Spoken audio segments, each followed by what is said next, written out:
This is the January 17th, 2023 regular meeting of the Chatham County-Savannah Metropolitan Planning Commission. The board consists of Mr. Dwayne Stevens, Chairman, Mr. Travis Coles, Vice Chairman, Mr. Tom Wildwoody, Secretary, Miss Elizabeth Epstein, Treasurer. Board members are Miss Lorraine Bowles, Miss Karen Jarrett, Mr. Joseph Irvine, Mr. Wayne Noah, Mr. Jeff Morticia, Mr. Cedric Coleman, Dr. Malik Watkins, Mr. Joseph Welch, Mr. Michael Kagler, and Mr. Jay Melvin. The MPC Executive Director is Melanie Wilson. The business of the Metropolitan Planning Commission, I pray that we would be reminded during this week of reflection that our decisions will be just and equal for all. We ask that in this name. Amen. Allegiance to the flag of the United States of America and to the republic which stands one nation under God, indivisible, with liberty and justice for all. All right, thank you.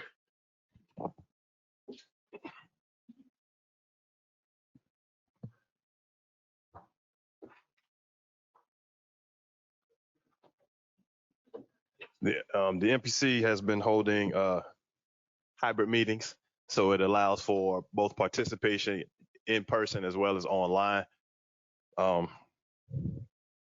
So we'll go in and give you a breakdown of how the meeting will go. The agenda is broken down into several parts. First, there's notices, proclamations. First, there's notices, proclamations, and acknowledgements. Next, we have the consent agenda, which consists of items for which the applicant is in agreement with staff recommendations and there are no known objections. This will be followed by the regular business, old business, and then adjournment. For each agenda item on the regular business, the staff will make a presentation. The staff will be followed by a presentation by the petitioner, should they elect to do so. The petitioner will be allotted a time frame of no more than 20 minutes. The board may then ask questions of the petitioner or staff for clarification. Afterwards, the floor will be open for the public. If you wish to comment on an item that the board is considering at the time, members of the public that are in person must fill out a speaker card and give to staff. If you are participating virtually, you'll use the raise your hand feature in the control panel. Do not use that feature until the item you wish to comment on is being considered. At the appropriate time, you'll be recognized and staff will unmute your microphone, and we ask that you also unmute your microphones so that we can hear you once you start to speak, and then mute it once you are done speaking. And after that, we'll go into the public comment. The public comment time will be equivalent to the petitioner's presentation time. Therefore, it's important that you use the raise your hand feature during the hearing on that item if you want to speak on a petition. Once the floor is closed for public comment on a petition, no additional public speakers will be allowed.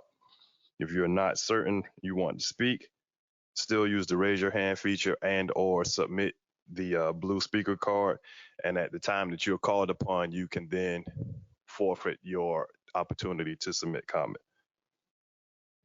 After the public comment, the petitioner will have the opportunity for rebuttal and then additional needed questions by the board.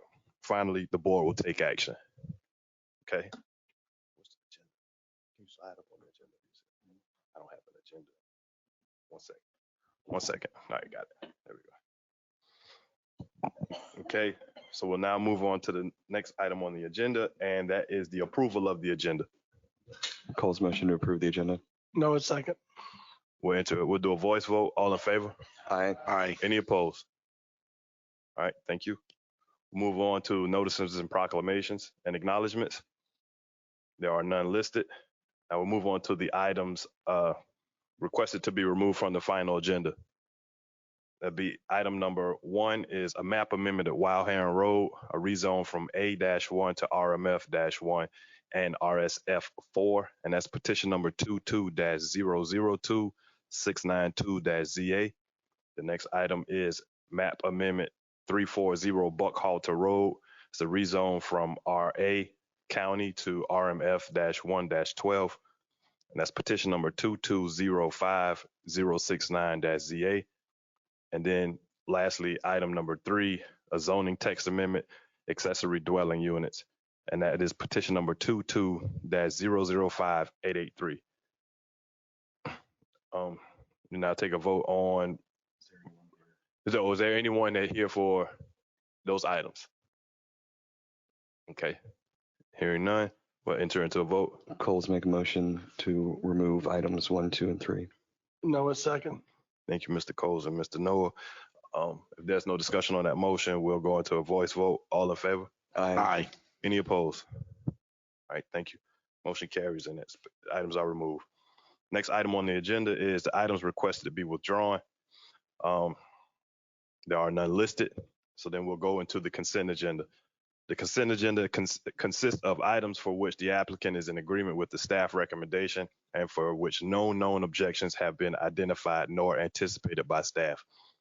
Any objections raised at the meeting will result in the item being moved to the regular agenda. At 12:30 briefing, the staff will brief the commission on consent agenda items and, time permitting, regular agenda items. No testimony will be taken from applicants, supporters, or opponents, and no votes will be taken at the briefing. So the 2 items on the consent agenda actually only are the approval of the November 29th, 2022 meeting minutes, as well as the approval of the December 20th, 2022 meeting minutes. Coles make a motion to approve the consent agenda. Noah second. Thank you. Any discussion on the motion? We'll do a voice vote. All in favor? Aye. Any opposed? All right, motion carries and the consent agenda is approved. Move on to the next item on the agenda, and that is old business. There's none listed, and that brings us to our regular agenda. The first item on the irregular agenda is a map amendment at 5106 Skidaway Road, petition number 22-005903-ZA. And it's a rezone from RSF 6 to OI. Thank you, Mr. Chairman. Just one moment.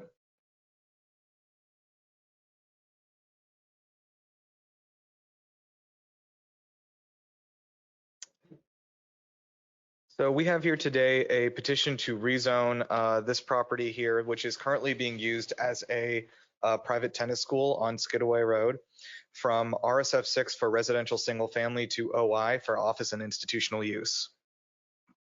The subject property is 1.14 acres. As I said, currently zoned RSF 6. For a little bit of background, in 2009, a zoning determination was made by the city zoning administrator at the time that the proposed tennis school did qualify as a private school, and private schools are permitted use under the RSF 6 district. Therefore, it was permitted. This determination allowed the use to be established without a rezoning. MPC staff disagreed with that determination, but the decision stood and the use was established. The owner now intends to sell the property. So the new applicant, Ms. Nicole Mason, is seeking an OI, Office Institutional Zoning District. She intends to open up a by appointment bridal boutique and florist shop and remove the tennis court that's there. Both of those uses would be permitted in the OI district. So quick overview of the zoning here. There is an OI parcel to the south here that was rezoned some years ago. It has not been developed into office institutional yet, but it is zoned that way.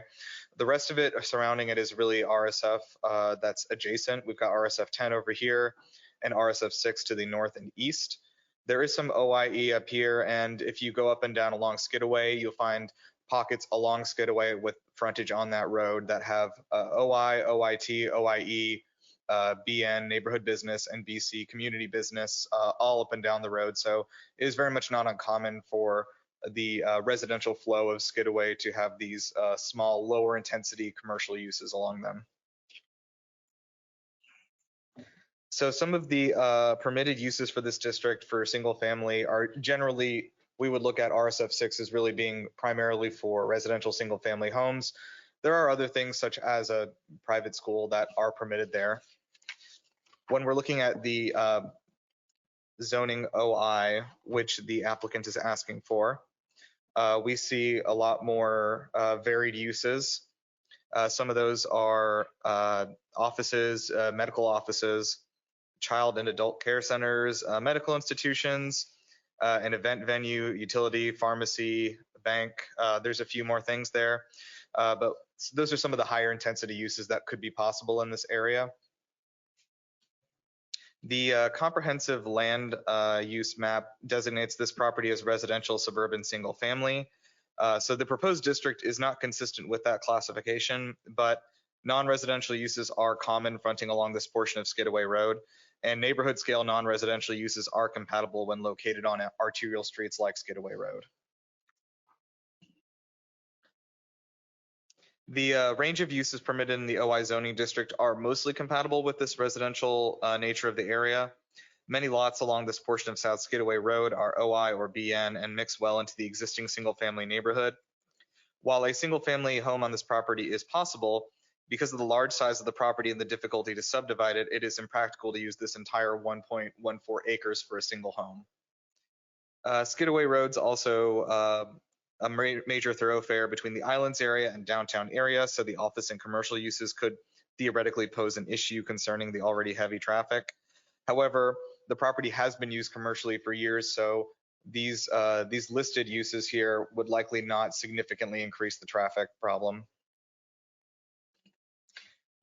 Here is a street view of the property, if anyone recognizes it. This is as I said, a tennis school. There's an entry and exit right here on Skidaway Road.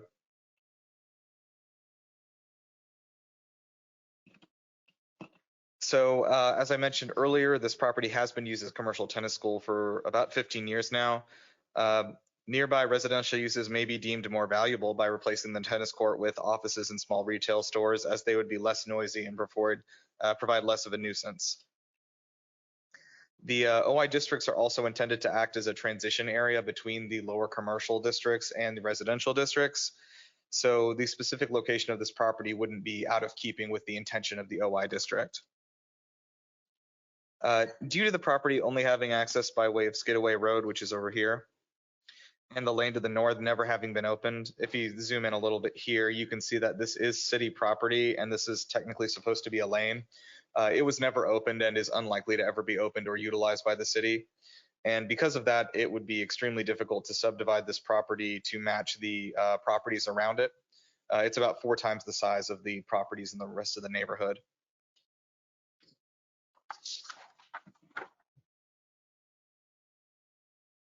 We would find that under the current zoning, the property owner does not have reasonable use. Of course, like we said, it is possible to put a single family home here, but putting a single family home on a full acre in the middle of a neighborhood like this would be very out of keeping with the development pattern that's been established. So as a summary, along this portion of Skidaway Road, there are 16 properties with frontage on Skidaway being used for non-residential uses. We've gotten pictures of some of them here. There's quite a few of them. If you go up and down the road, they're pretty much all going to be residences that were turned into or renovated to become some sort of commercial use. While a single family home on the property is possible, because the size and orientation of the property, it would be difficult to effectively subdivide it into lots similar to those around it. And as it exists, it is impractical to use the entire lot for a single home. The property has also been used commercially for the past 15 years, and it is possible the OI zoning district would actually decrease the intensity of use at the site going forward. OI has a range of uses beyond what the applicant intends to use it for, with some of the more intense ones being a post office, a bank, or an event venue. With the large size of the property, it could easily accommodate some of those uses and the associated parking if required in the future. We do feel that some of these uses, like an event venue, would be a bad fit for this residential area due to the noise associated in the evening time, but a small office building from a converted home would be expected and compatible with this area as well. So we find the vast majority of uses possible with OI would be a good fit for this property. And so in light of all that, we are recommending approval. Thank you, sir. Any questions for staff? Mr. Chairman, Mr. Milder? it's my understanding that office institutional is not present for the parcel and future land use map. Can you, though I support the staff's recommendation, can you provide us the process for updating the future land use map when zoning decisions like this could potentially be made that is contradictory or not aligned with the future land use map? So the last time, what was the last year? I don't know if Marcus is here. What was the last time that the comprehensive land use was updated?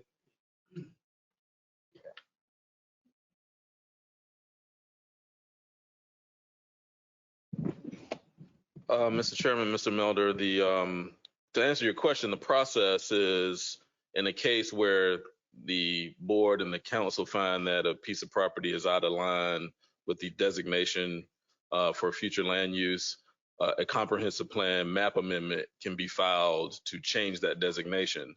I will say this, though, specific to the subject property, is that in my opinion, at least, this is not inconsistent with the designation as neighborhood scale non-residential uses are appropriate in a residential land use designation.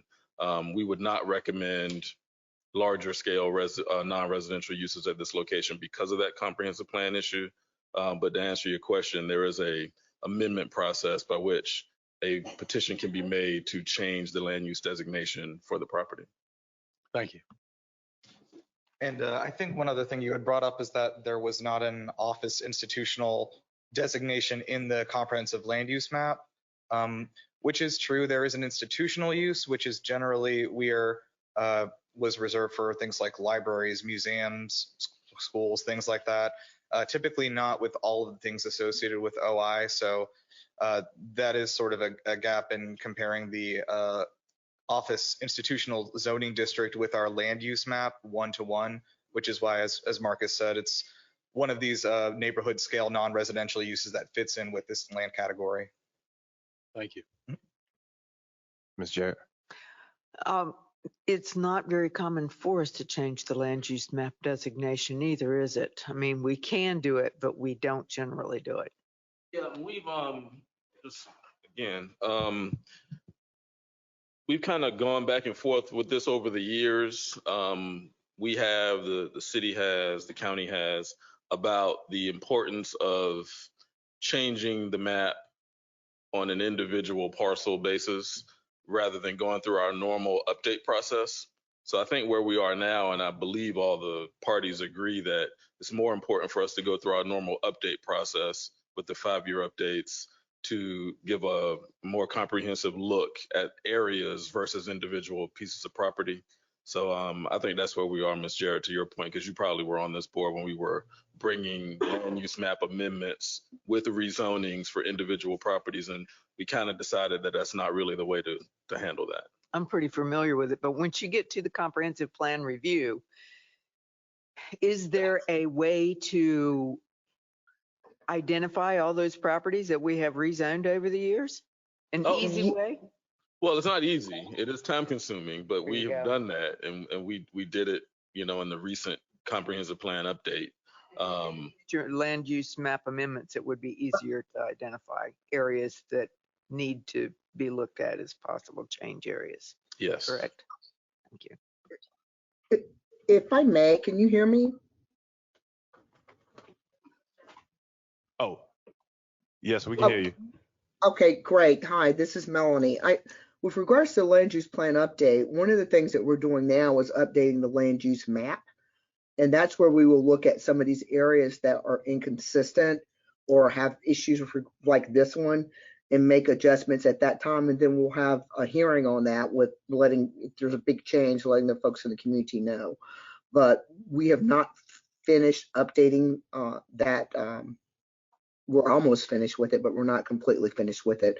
And that's something that we'll look at. And then we'll do an annual review, which is what we should be doing to make sure that any zoning that is not consistent with the comprehensive plan, we need to start getting an application to amend the comp plan land use map, as well as dealing with the rezoning, and then do an overall update annually. So that's what the process should be. If somebody has something that's not consistent, they apply.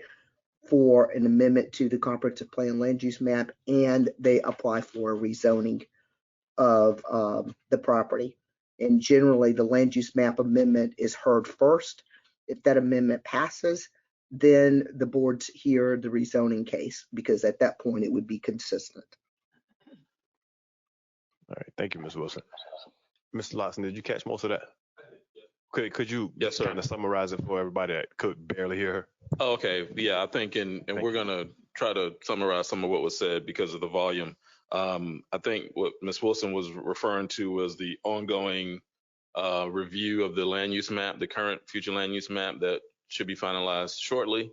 And then in addition to that, the process of changing land use designations on an individual basis during the rezoning process.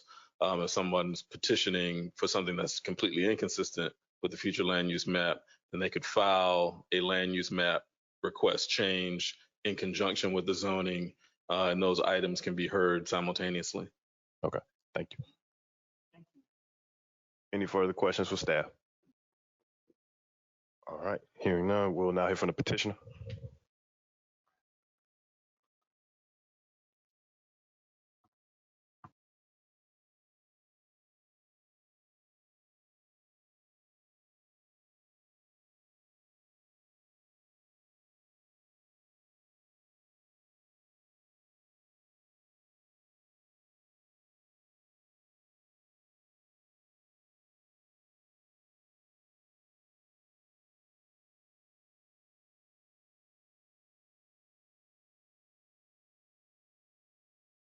Thank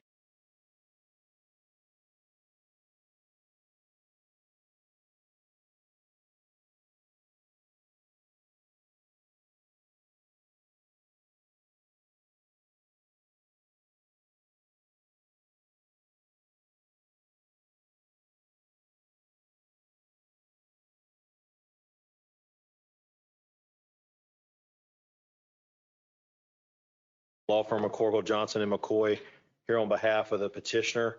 Staff did a good job of summarizing the site. It's 1.14 acres, a large tract for Skidaway. It only accesses off of Skidaway Road. It's been in a commercial operation for 15 years, even though it's been zoned RSF during that time period. It has a commercial parking lot on Skidaway Road with 2 entrances. If you looked at my pictures aren't working, but when you look at the picture of it from the road, it's similar to numerous other commercial uses and residential conversions up and down Skidaway Road, also on Durin and Waters and other streets that are similar. As mentioned by staff, there are 16 commercial uses and residential conversions within 2 blocks of the existing property. Skidaway is kind of dotted with OI and BN and BC for these various uses. I actually rezoned the property immediately adjacent to this, to the south, the neighboring property to OI several years back. My client's intended use, as was mentioned, is the relocation of Ivory and Bow, which is a bridal boutique that's over on 2111 Price Street right now. I just wanted to make a note about the business. The intention, it's a by appointment only really business, and they also do floral design and wedding planning there. They don't host those things. And it's also not a florist shop in the traditional sense. It's not a retail shop that's open to the public, but she does intend to construct a building in the back of the house, behind the house where the tennis court is, that would allow for preparing the flowers and making the arrangements so that they can be taken to weddings from that site. But it's not a retail business or a retail floral shop in the traditional sense. And basically, this is the kind of property that OI is designed to address and designed for. There is a lane immediately to the north, which creates a bit of a buffer between this property and the residences. We tried to reach out to the residential area. I did not get a response back from the contact. But it's my understanding there have been a couple of calls in from neighbors who have been supportive of what we're doing, because I think people probably don't want to listen to tennis balls being struck day and night behind their houses necessarily, as opposed to having a bridal boutique or some other, OI kind of office use in that location. So with all of that, I would just ask for your support of staff's recommendation for approval, and happy to answer any questions that you might have. you, Mr. McCorkle. Any questions for the petitioner? Okay. Are there any members of the public that wish to speak on this item? I don't have any speaker cards, so no. All right. Mr. Chairman, quickly, I did just want to add, as Mr. McCorkle said, we got 2 calls from neighbors who were on the same block as this parcel. Both of them were in support of this petition, and they both cited the noise from the tennis court as annoying and felt a bridal boutique would be a better fit for a neighborhood. All right. Thank you for that information. All right. Being that there's no public comment, we don't need the petitioner to rebut to anything. So any discussion on the board? All right, we'll entertain a motion. No motion to approve staff's recommendation for approval. Cole, second. All right. Motion was made by Mr. Noah and seconded by Mr. Coles for approval for staff's recommendation. Any discussion on the motion? All right, hearing none, we'll enter a vote. Ms. Bowles? Mr. Coleman? Yes. Mr. Coles? Yes. Ms. Epstein? Yes. Ms. Jarrett? Yes. Mr. Melder? Yes. Mr. Noah? Yes. Mr. Notrika? Yes. Mr. Kegler? Mr. Wildwoody? Yes. And I vote yes as well. Motion carries and that project is approved. Thank you, commissioners. Thank you. We'll move on to the next item on the agenda. It's a master plan amendment at 1901 Benton Boulevard. That's petition number 22-003026. All right, thanks.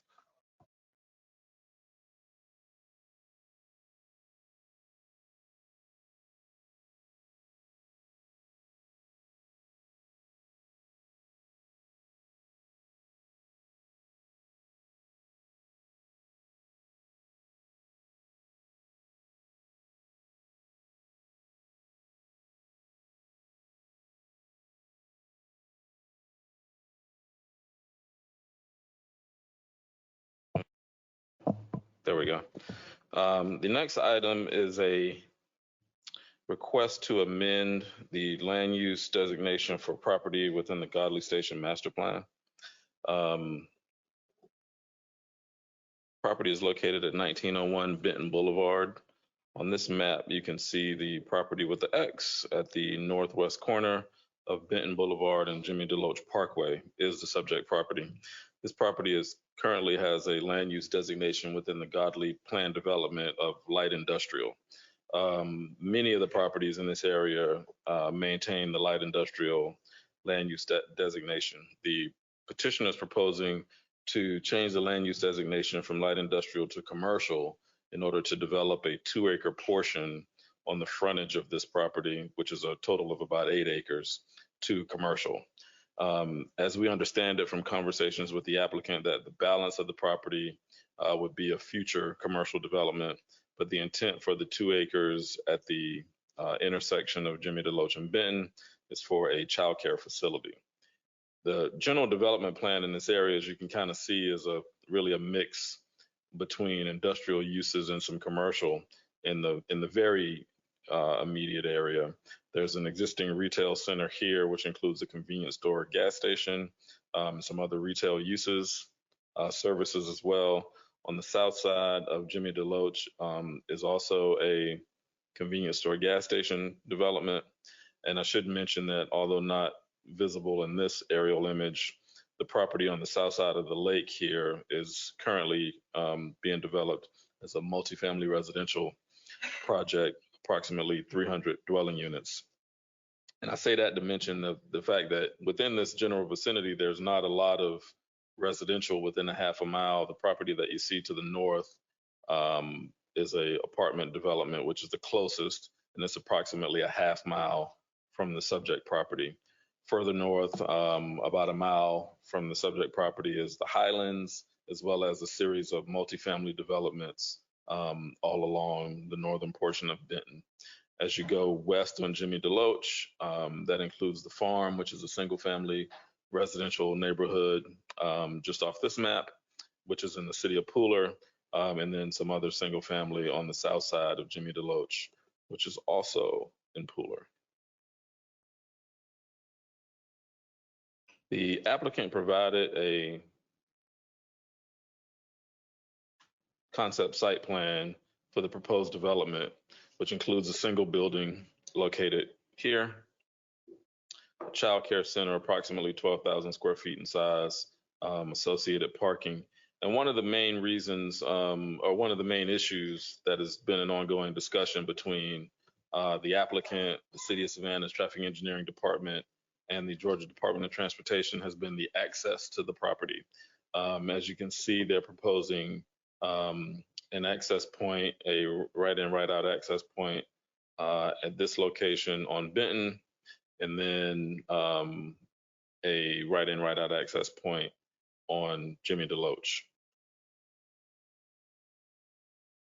The change or potential change of the land use designation from light industrial to commercial, in staff's opinion, would facilitate use that will be compatible with this area from the standpoint that there is growing residential development in this vicinity within a mile of the subject property, and more industrial development is probably not as desirable as some commercial development that would provide services in the neighborhood. Although this area has grown quickly, and in terms of the industry, the truck traffic is a significant concern. And I think the applicant will be able to speak to their conversations with GDOT and with the Traffic Engineering Department. But staff's opinion was that in terms of a land use designation, that commercial would be more appropriate at this intersection, as 2 of the 4 intersections at this location are already commercially designated.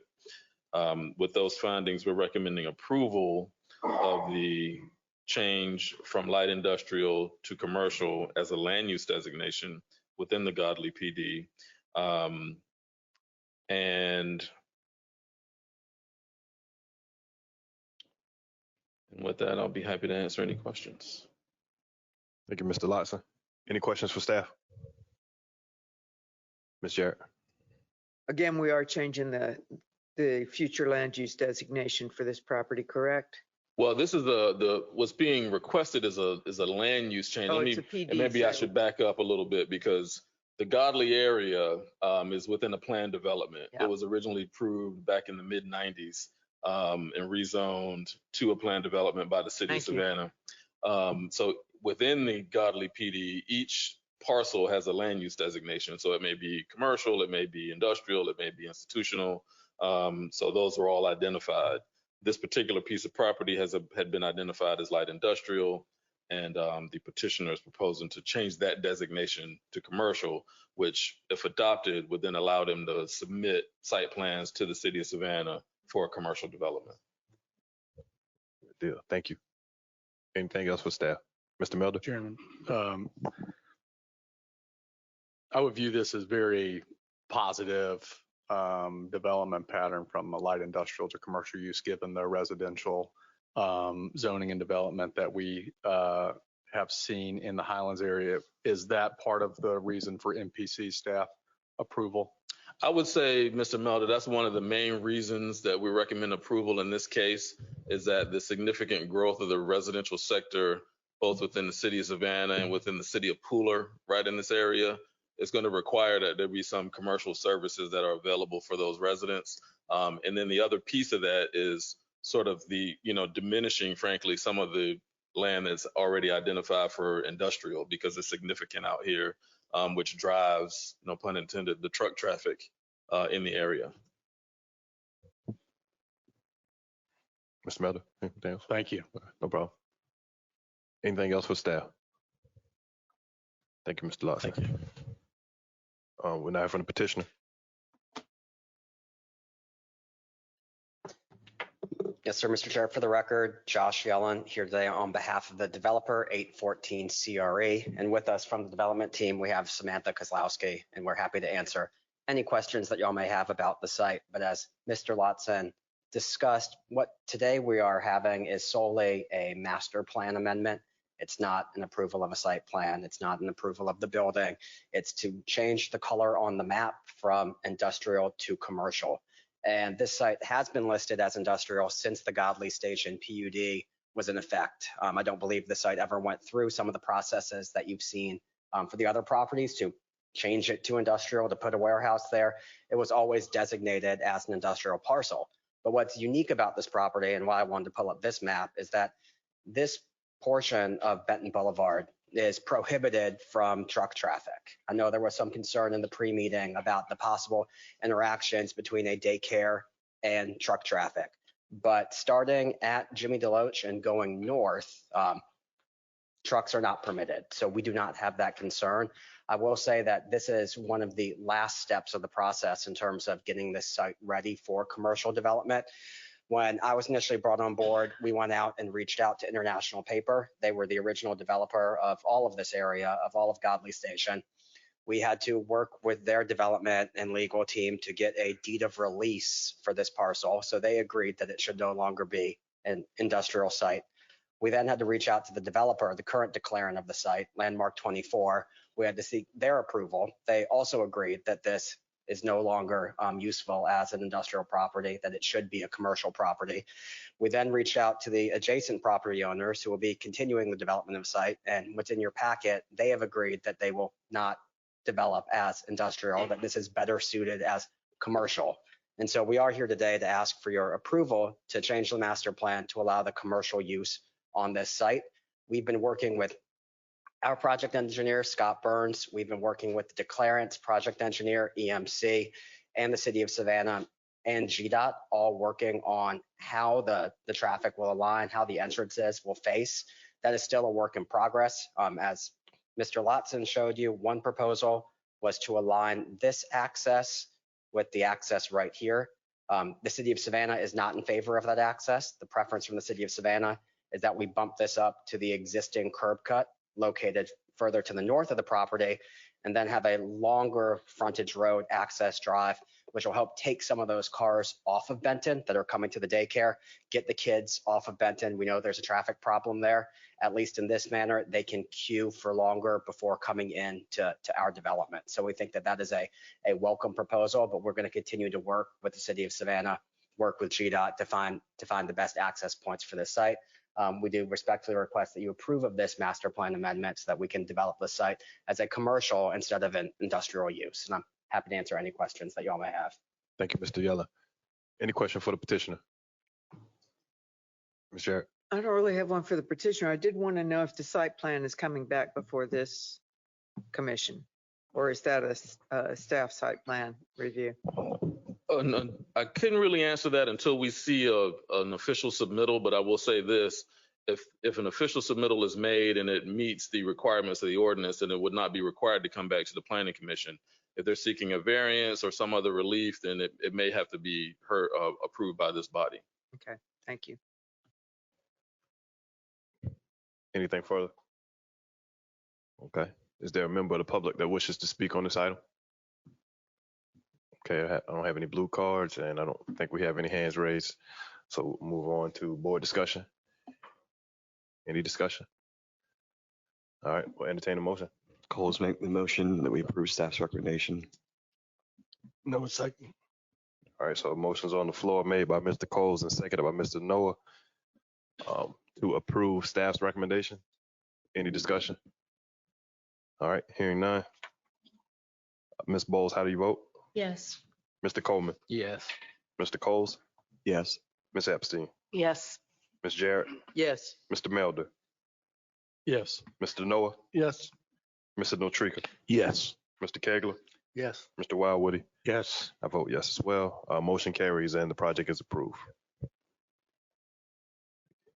All right, we'll move on to the next item on the agenda as a map amendment at 1401 Paulson Street, a rezone from TN-3 to a TC1. That petition number is 2200-005-905-ZA.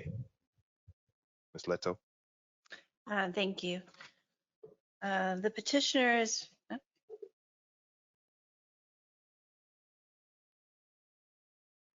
petitioner is requesting a rezoning of a parcel from a TN3 traditional neighborhood 3 zoning district to a TC1 traditional commercial 1 district at 1401 Polson Street to renovate an existing 2-story building, formerly a laundromat, into a restaurant and microbrewery.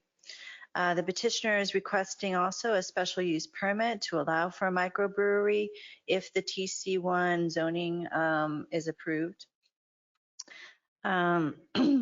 The petitioner has conducted 2 neighborhood meetings. The first meeting was held on December 9th, 2022 at the subject site. The second meeting was held the following day, December 10th, 2022, and at the subject site. And a total of 12 people attended. However, they did place a Facebook page for the proposed restaurant and reached out to all of the neighbors and received a total of 193 letters of support as of today. And let's talk about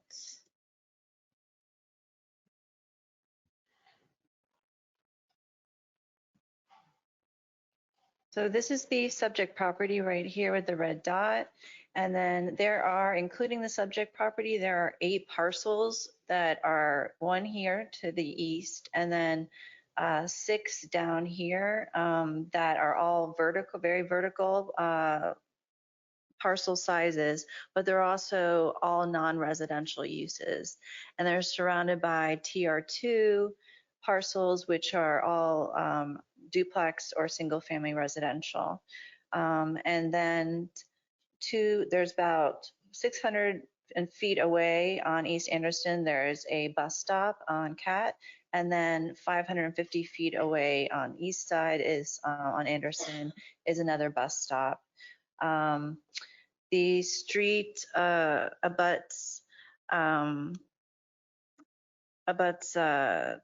no properties. It has 4 streets on all sides, and what they're proposing is TC1, and so the closest TC1 zoning district to the subject parcel is 3 blocks away on East Anderson and Waters Avenue on Waters Avenue. So right now the 2-story existing building is vacant or used for storage. The rest of the parcel is vacant and has not been used.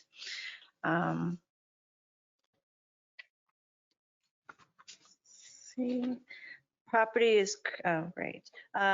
Regarding the comprehensive plan, the future land use map designates the subject parcel as residential single family. The proposed TC1 zoning classification is for a neighborhood diner and microbrewery use. The residential single family future land use designation includes non-residential uses that are compatible with the residential character and scale of the neighborhood. So their intention is to provide a diner with a microbrewery for the neighboring residential areas. Currently, it's zone TN3. The TN3 district is intended to ensure the vibrancy of historic residential neighborhoods with traditional development patterns characteristic of Savannah from approximately 1890 to 1946 during the streetcar and early automobile eras. The district is intended to allow limited neighborhood serving uses and mixed uses located in predominantly residential areas.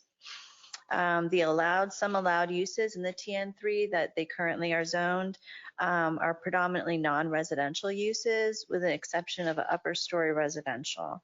And then their proposed TC1 district is established to ensure the vibrancy of historic mixed-use neighborhoods and with traditional development patterns characteristic of Savannah during the streetcar and early automobile eras. The district provides for commercial areas that are developed at a mass and scale harmonious with nearby residential neighborhoods, which this parcel does meet those standards. Allowed uses in TC1 allow for a variety of residential and non-residential uses. However, both zoning districts do allow for a restaurant use to be permitted use. However, TC1 allows for a special use as a microbrewery. And in regards to the zoning proposal being adversely affected by the existing use or usability adjacent or nearby property. Staff comments that the zoning proposal would most likely not adversely affect the usability of adjacent properties or nearby properties. Any adverse effect would depend on how the commercial use is managed and the fact that the petitioner has applied for a special use permit where conditions may be applied to mitigate any adverse effects. The property has reasonable use under the current zoning classification of TN3 to have a restaurant, to have a laundromat, to have office, retail, and several non-residential uses. It does not, however, as I mentioned before, offer a microbrewery use, which the petitioner is applying for a special use to include for the proposed restaurant.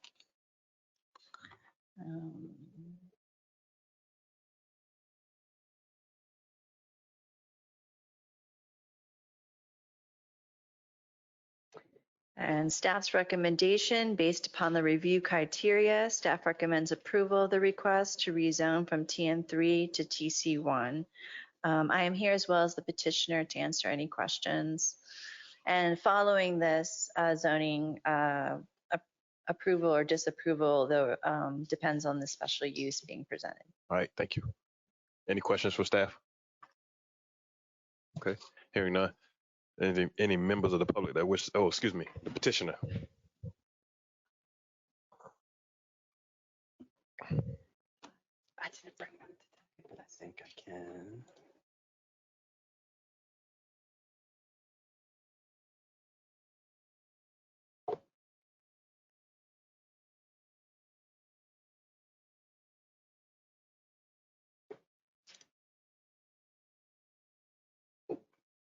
Good afternoon, Mr. Chair and members of the commission. For the record, again, Josh Yellen.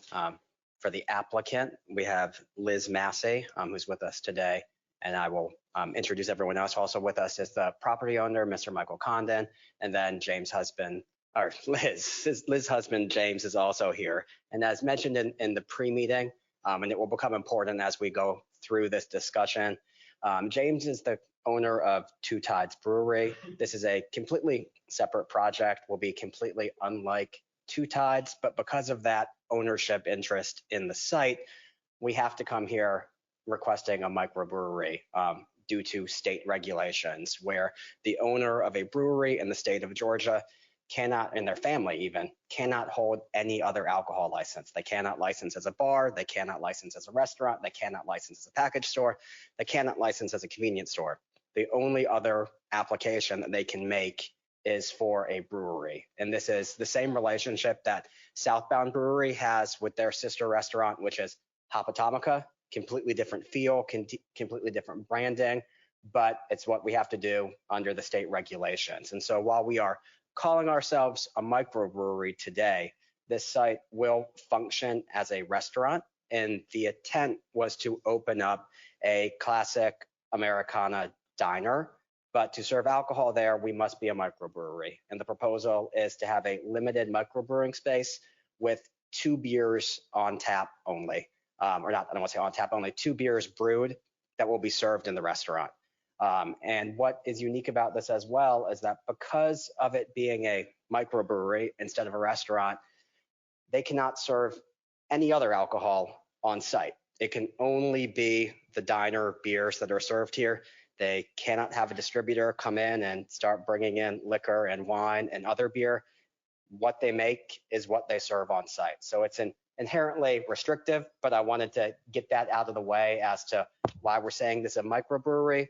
But when you look at the pictures that you see, it looks and feels like a restaurant, which is what it's intended to be. The other component of this rezoning request to TC1 is they want to have the diner. It's going to be the limited microbrewery component, but they also want to have a neighborhood retail grocery component. And I was trying to pull up the menu that we had, because what we submitted was, we know that we're in an area that is a little bit limited by way of commercial uses, by way of eating establishments, but also limited by way of grocery stores. And not to say that we can come in and fill the void of Kroger or Publix, but the intent was to have a portion of this site dedicated to having household goods, having milk, eggs, products that you can take home, we thought it would be a good use for this site, a good use for this property, which is a historic property. I know that many of y'all are familiar with it and also familiar that it's been vacant for many years, but it's a very unique site. And if you were to look at the development of this area as it played out, this property was obviously the laundromat. And when this area of town was all developed, all of these uses up and down Vine Street and off of Paulson were all pretty industrial commercial uses. This was a laundromat. I want to say that this site was a mattress factory. The adjacent sites, you cannot see them from this angle, were parking garages and auto intensive uses, but it's in the middle of a residential neighborhood. But historically, it has been used as industrial and commercial uses. But what also makes this site unique from the rezoning standpoint is the insulation of the site. That due to the topography and the shape of this site, we have Paulson on one side, we have another street, we have a vacant lot. We don't have any neighbors immediately adjacent to us. And so in terms of coming in and bringing in the TC1 use, we do think that we are adequately buffered, adequately protected, and that the use that we are requesting is in keeping with the history of the site. Although they're not actual people who are here with me today, I should also mention that we do have 193 letters of support for this petition, that the owners of this project, that James and Liz have done an incredibly good job with Two Tides. They've gone out and become a great member of the City of Savannah business community, a great member for the area. And I want to highlight that the first letter of recommendation that we wanted to put front and center for this request was from Professor Suzanne Jackson, who is the immediate neighbor to Two Tides. She is the only residential property owner directly across from Two Tides. And we thought that we should bring that to your attention because we have our immediately residential neighbor who supports this, who supports the owners, supports the applicant, and knows that based upon their past business, that they will do a great job in this location with the new endeavor, which will be the restaurant, microbrewery, the diner component, along with the limited grocery component. And I do want to say that we support staff's recommendation of approval and happily request that you approve the same today. And we are happy to answer any questions that you all might have. Thank you, Mr. Yellen. Ms. Jarrett. So are you in support of the proposed times that we have sketched out? My apologies. I was going to take the rezoning first and then the special use. Oh, okay. Okay. Let's do that. Sorry, I can address that now, or can? We'll hold for Okay. item 9. Thank you. Did the 193 signees know that the intent was for it to be a 24-hour restaurant? Yes, the intent from this project was always to be a 24-hour restaurant, but we understand the concerns from staff. We're not trying to come in and ram that down anyone's throat right now. We are seeking a compromise that obviously the business plan as proposed was to have a restaurant that could serve the community at hours where people are traditionally not served. We know we have a lot of members of community in this area who, just based upon the nature of work, are getting off of work at this time, would like to have a nice clean place to come eat. And so we're trying to be accommodating to everyone, understand the concerns around the 24/7, and are happy to discuss that when it comes up in the special use as to what we can do to try and make everyone happy here. So thank you.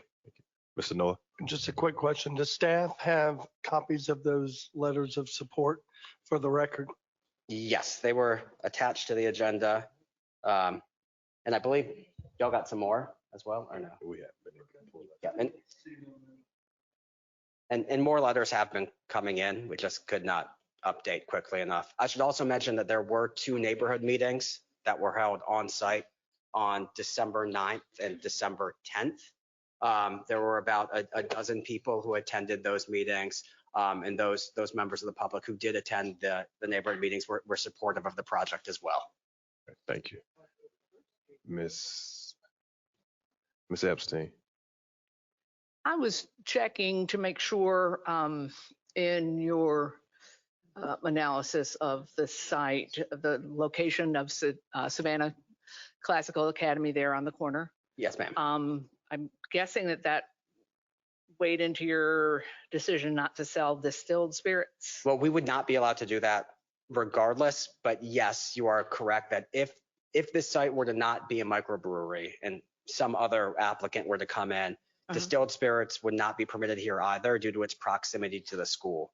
But as a microbrewery or even a convenience store, the distance requirement is 100 yards and we are over 300 feet. Like about 400, it looks to me. Exactly. So we made sure to check the distance requirements to the school.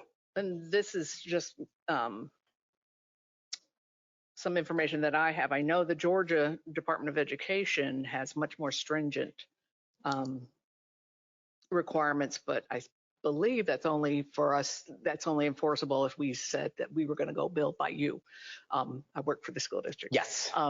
So I think they've got 1,000 feet that they don't want people selling. Correct. I want to say that we are approximately the same distance as Charles Ellis is to Yaya's, which is very similar in terms of having a community feel to it. They are doing, however, as a restaurant, they have full package sales coming in through a distributor. This would be even much more limited than that in terms of the consumption that would be allowed. Thank you. No, I appreciate that concern. I was wondering that after we got out of the pre-meeting. Mr. Melder. Thank you, Mr. Chairman. This could be a really exciting development. How does the applicant intend to meet the parking requirements? So currently, and we are currently working with your staff on the parking requirements for this site. The microbrewery license does not have a corresponding parking total. And so we are working with staff to determine what's the parking required? Are we treated as a restaurant? Are we treated as a microbrewery? How do we fit in the kitchen space? How do we fit in the brewing equipment space?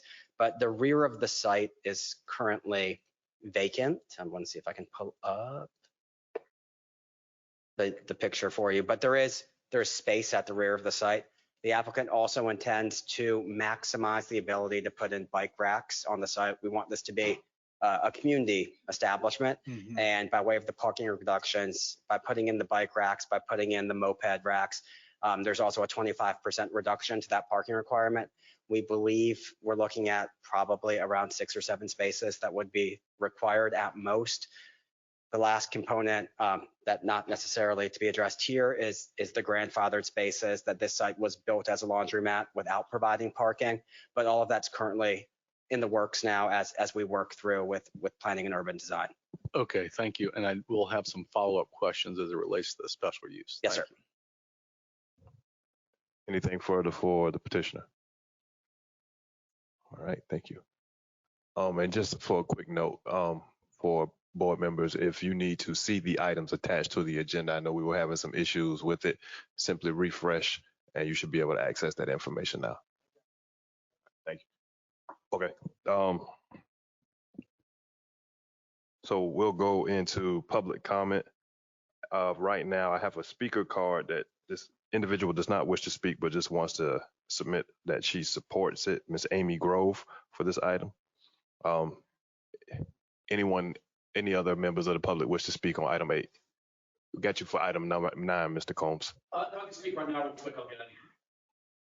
Is it which one is it pertaining to? Is it? Both, I just want to speak in general of their place in the Scarlet. Come on. We'll allow. We'll just move you up to this one. Yeah, sorry about that. I'm dipping in after the gym, as you might be able to tell. How many letters of support? Wait, Mr. Combs. Yes. State your name for the record. Jason Combs. I'm currently the president of the Thomas Square Neighborhood Association. Yeah, I just wanted to, how many again did you get? Got it. About 200. We got to keep you in the microphone. I would say she did that with little to no effort. We got to keep you in the microphone. So okay. If you would, please stay first. She was able to get that with little to no effort. If she'd really put some effort in, I think she would have had 1,000. And so I'm here to speak on behalf of those letters in support. I've been in Starland for 20 years now. I've been the president for the past 2 years, and I can speak to what a wonderful part of the neighborhood Two Tides has been. And I want to bring up a point that not just the building itself, but also their stewardship of the right-of-way next where they have events. They've been very responsible with that. And the fact they brought up their residential neighbor across the street who was also in favor, that just speaks volumes towards their responsibility. So basically, I would support anything she wanted to do anywhere. And I just want to put that forward. And that's all I got to say. Thank you. Any more public comment for item number 8, which is the map amendment? rezoning? Okay, hearing none, we will go into the board discussion. Any board discussion? All right, we'll entertain a motion. Coles make a motion that we approve staff's recommendation. Okay. Noah second. Motion made by Mr. Coles and seconded by Mr. Noah for approval. Any discussion? All right, we'll entertain a vote. Ms. Bowles? Yes. Mr. Coleman? Yes. Mr. Coles? Yes. Ms. Epstein? Yes. Ms. Jarrett? Yes. Mr. Melder? Yes. Mr. Noah? Yes. Mr. Notrika? Yes. Mr. Kegler? Yes. Mr. Wildwoody? Yes. I vote yes as well, and the motion carries and the project is approved. All right, we'll move on to the next item on the agenda is related to this same location. Let me back up. Let me get back to my agenda. Sorry about that. It is the special use permit for 1401 Paulson Street, a special use request to allow a microbrewery. The petition number is 22-005906.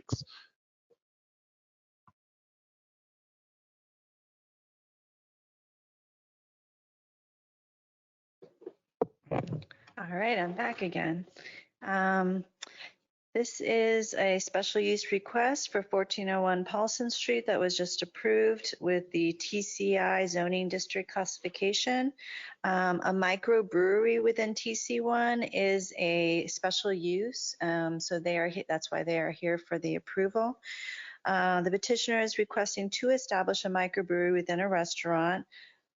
Show you, this is the existing building, the front facade. And here are some floor plans. It is a 2-story building, but they are only going to be using the restaurant on the first floor. So the applicant is proposing 61 seats. This would be the brewery area, the kitchen, and the dining area total. It is 1,600 square feet. Let me go over some of the review criteria.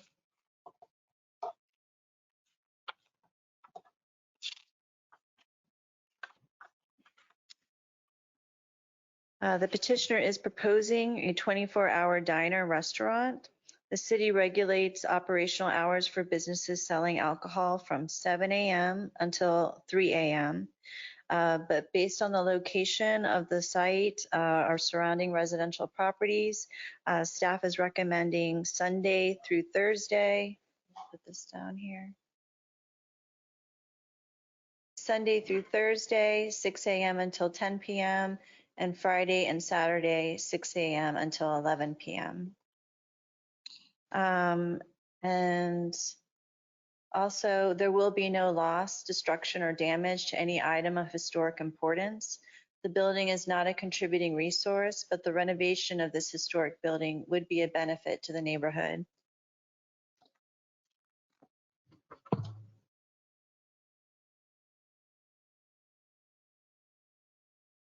Based upon the compatibility with the comprehensive plan and the ability to meet the criteria for a special use permit, staff recommends approval of the request with 2 conditions.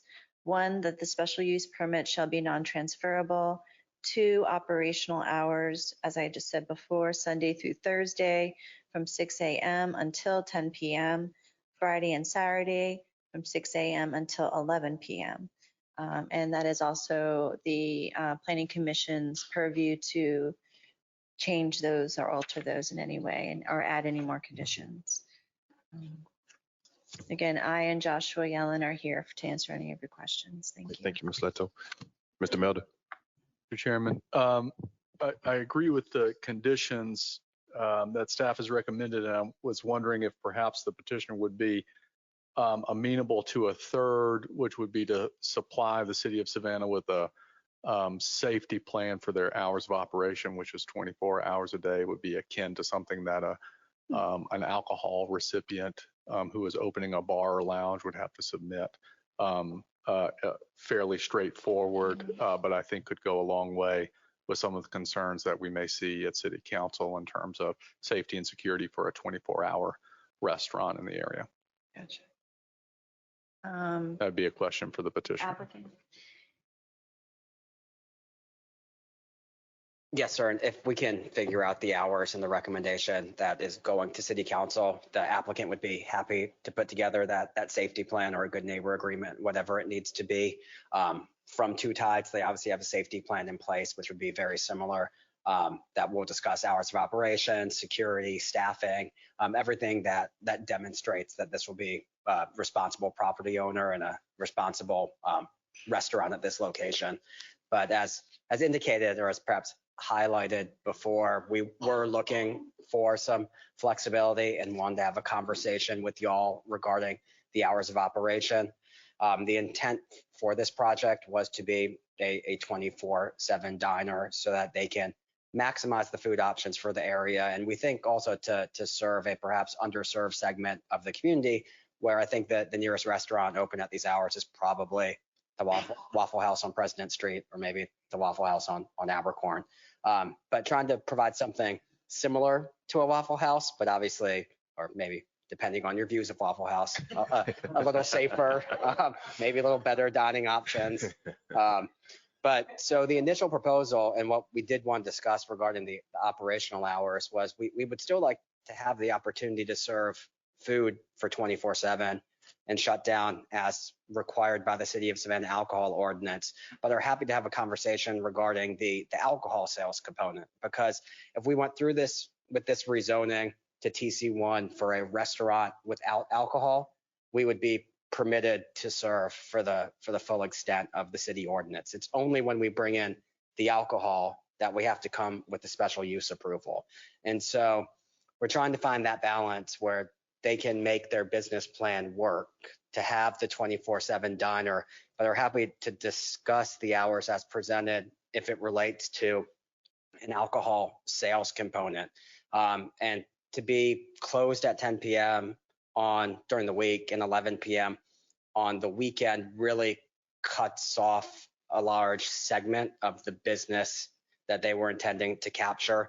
I know that they were probably, if we're talking about alcohol sales, would be happy to stop the alcohol sales at 12 Sunday through Thursday and 1 Friday and Saturday. But we still want to have this conversation with y'all as it relates to the 24/7 food service. If we can separate the two and have a conversation about it, I think that's part of the conversation that we wanted to have, just because the business model is unique, and are trying to fill a void that needs to be filled, frankly. Mr. Yellen, if you could do me a favor and just state your name for the record, because you just came back up. My apologies. Josh Yellen, representing the applicant Liz Massey. All right, thank you. Sure. Mr. Noah. The letters of support, I didn't read them all. Were they aware of the 24-hour hours of operation? Yes. I just wanted that on the record. I know we talked about it in the pre-meeting, and we also talked about it in the pre-meeting about the 24-hour operation. I think it would be wonderful to have a restaurant, but I'm not going to be the next door neighbor. Does the city have any ideas or how they would feel, Mr. Melder, city manager, about the 24-hour operation? I would not pretend to speak for the council on this matter, and they would do so when it gets up to them. I think from a city administration perspective, it would be permitted to have a restaurant by right 24 hours a day we just approved that zoning. So I don't think from an administrative point of view, we'd have an issue with a restaurant operating 24 hours a day. I think I was under the impression that and maybe I wasn't listening as clearly as I should have been, that the condition put on the operation hours was just for the microbrewery, i.e. the alcohol sales, to be limited from 6 a.m. to 10 p.m. Sunday through Thursday, and 6 a.m. to 11 p.m. on Friday to Saturday. I don't think that I would oppose an amendment to that, and then have the discussion and let City Council have the discussion about alcohol sales ending at 12 p.m. Sunday through Thursday and 1 p.m. Friday and Saturday. So from my perspective as a MPC board member, I could be in support of a condition that read like that. provided that we also included the third, which was a safety plan for the Yes, sir. hours of operation. Yes. Ms. Jarrett. I have the question about how many of those letters came from people in the neighborhood? Do you want to speak to that? More than half from this neighborhood. Okay. Could you reiterate that for Sorry, us? so that was Liz speaking, and she said that more than half of the letters of support came from residents of the area. All right. I don't know of any Waffle Houses that are in a residential neighborhood like this, so that's a concern for me. Yes, ma'am. Ms. Bowles. I want to echo that. That was my concern as well. It's not the business itself or the hours of operation. It's just that the two of them together will bring outside neighbors beyond the 100 and so people or the immediate vicinity. You could be coming from just about anywhere everybody attends a Waffle House. Yes, no, I understand if you're providing a good product, people are going to come, and we obviously hope that people come. My comparison to Waffle House was not to say that it will be as rowdy. We're going to have a local owner who lives in the community and lives in close proximity to the site. So I do think that it will be very well managed, and that any concerns regarding the extended hours of operation can be addressed with the city of Savannah in this good neighbor agreement. If it's staffing, if it's lighting, if it's cameras, whatever we need to do to be the best neighbor possible, I think that's a commitment that we can make for this project. Oh, Mr. Wildwoody. I guess the question is so you got hours of operation or serving of alcohol between one set of timeframes, and then you have 24 hours. And the question is, can these two things coexist? And that is in the administrative world that we're in, can we make that happen? And that's where I'm hitting a barrier. Yes, and I don't believe that will be an issue for any other, even though we're a microbrewery, but for any restaurant in the city, they have a similar issue regarding Sunday sales and the brunch bills that were recently passed. You know, if you want to go downtown and have brunch, if the restaurant opens at 9 and you're there at 9, they cannot serve you. You have to wait until it's just got changed till 10:30 or 11.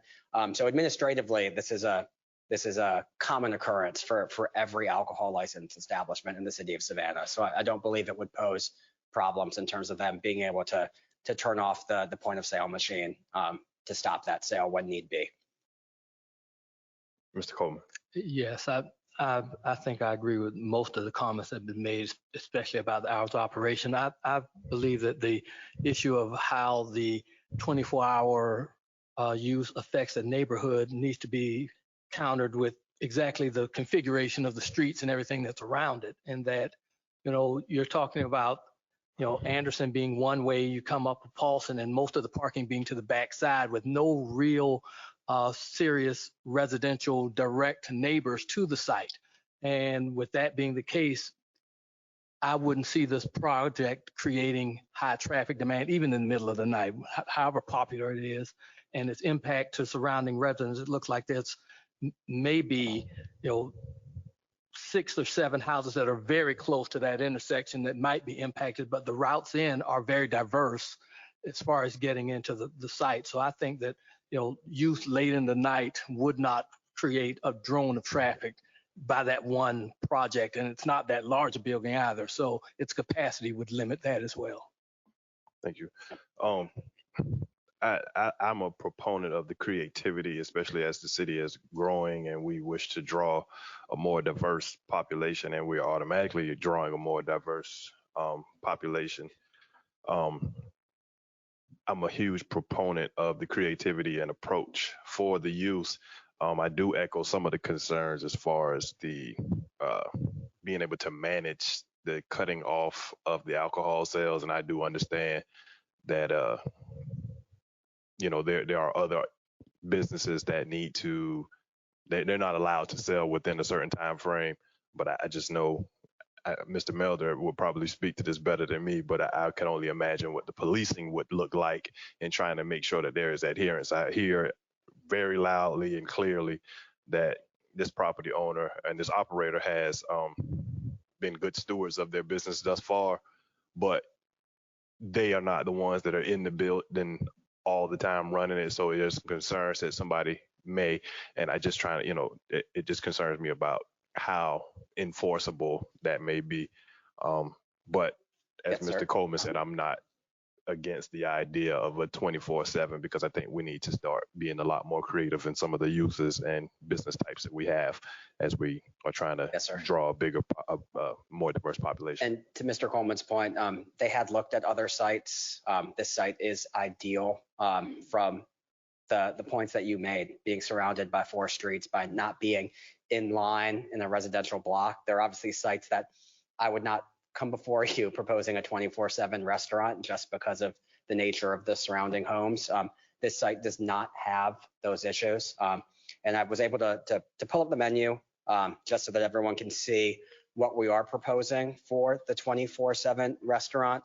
It is intended to be breakfast all day, sandwiches and lunch, soups, chilies, chicken fried steak with a full late night menu, and then waffles and pies. And then for the grocery component, I did just want to make sure that we did address that because it was brought up, but that we are intending to have the to-go options as well, to have those commodities that people can come in and pick up. And related to the hours, my understanding over on East Broad and Waters, or East Broad in one direction, Waters in the other direction, there are currently existing convenience stores that are selling packaged alcohol sales that have hours of operation that are later than what has been proposed.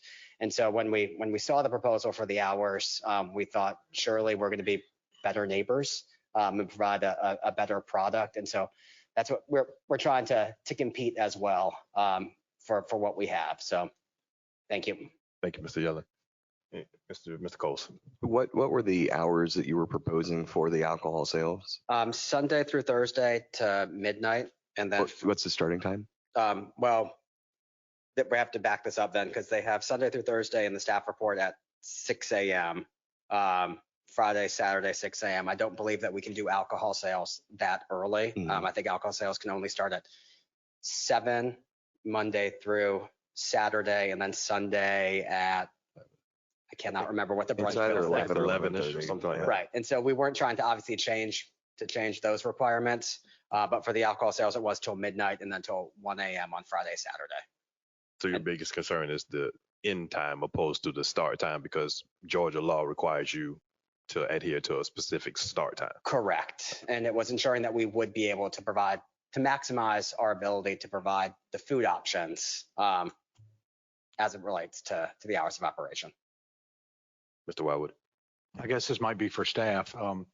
Is the time, recommended times for the operation of the establishment or just for the serving of alcohol? Just want to make sure I'm correct. The recommended times from staff is based on the operational hours of the restaurant. So if it was open at 6, they'd have to wait till 7 to provide alcohol or beer in this case. I have a question as well as far as the transferability. You said that the use should not be transferable? Correct, just in all special use permits. I mean, the person who is leasing it and it gets the license. But if they sold the restaurant, they'd be able to have a 24-hour restaurant. They'd have to go back to a special use approval again. So the 24 hours. Although the restaurant is a permitted use since the zoning just was approved. But the alcohol sales would not. They would have to. If the restaurant were sold, they would be allowed to have 24 hours as well. They would be able to operate the restaurant 24 hours. However, the alcohol. So what we do now impacts these folks and the folks after that and the folks after that. They can. With minus the alcohol sales. Okay. The alcohol sales will have to come back. They can have 24-hour food anyway? Yeah, with the current zoning, yeah. Okay. So, Mr. Chairman, Mr. Melder, to make a comment to that and make sure that I'm understanding correctly, should city council approve the zoning that this body just approved, the applicant by right would be able to have a 24-hour restaurant. That is my understanding per staff. The fact that they're coming before MPC and then to city council for a special use permit for a microbrewery is the only vehicle by which we would be able to attach a condition that limits their rights as property owners to operate an establishment under 24 hours. That's correct. Yes. And I think that that's why we have special use permits. Though I think that the special use permit in this case, being specifically for a microbrewery, that it might be more appropriate for this body, and maybe city council may feel differently, to restrict the hours of alcohol sales or the operation of the microbrewery versus the operation of the diner itself. Would be my take. Agreed. Mr. Chair, anything any further? Okay, thank you. All right, so we'll now go to the public. And once again, I'd like to submit for the record that Amy Grove is again in support. She does not wish to speak, but would have wanted that to be captured for the record. And then we'll move on to the next speaker, and that would be Mr. Michael Condon.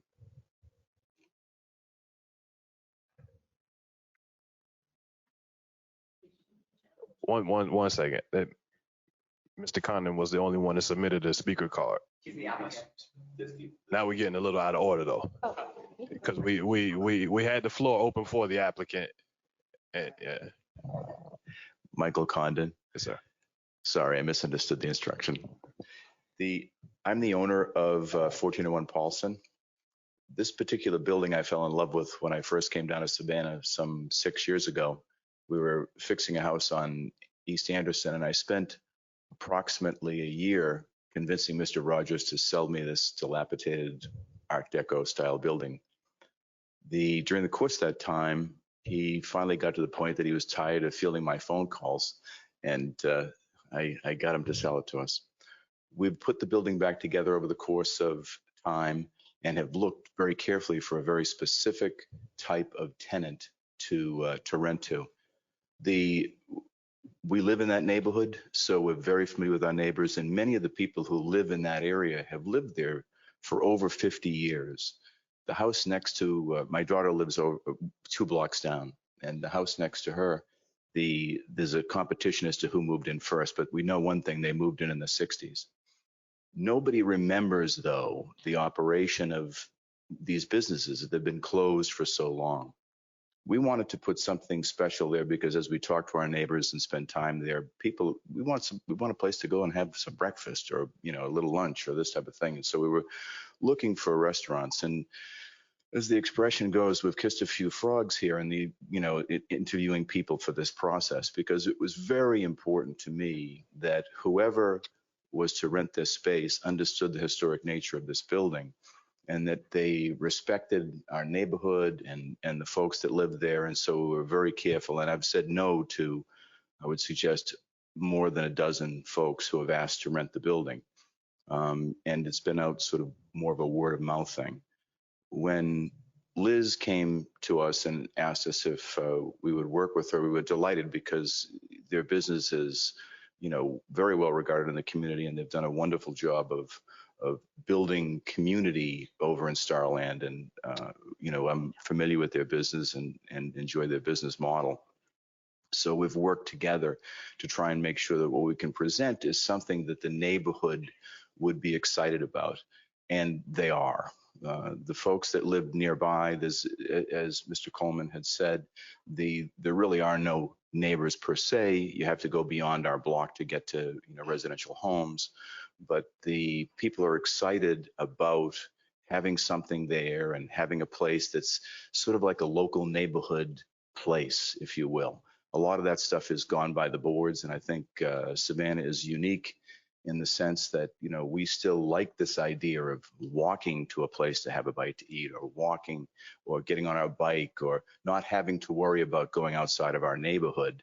I came from a big city and moved down here and immediately, fell in love with the city based on that. So I just wanted to give you a sense of why we are in favor of having these wonderful folks run a business out of our space. All right, thank you, Mr. Conda.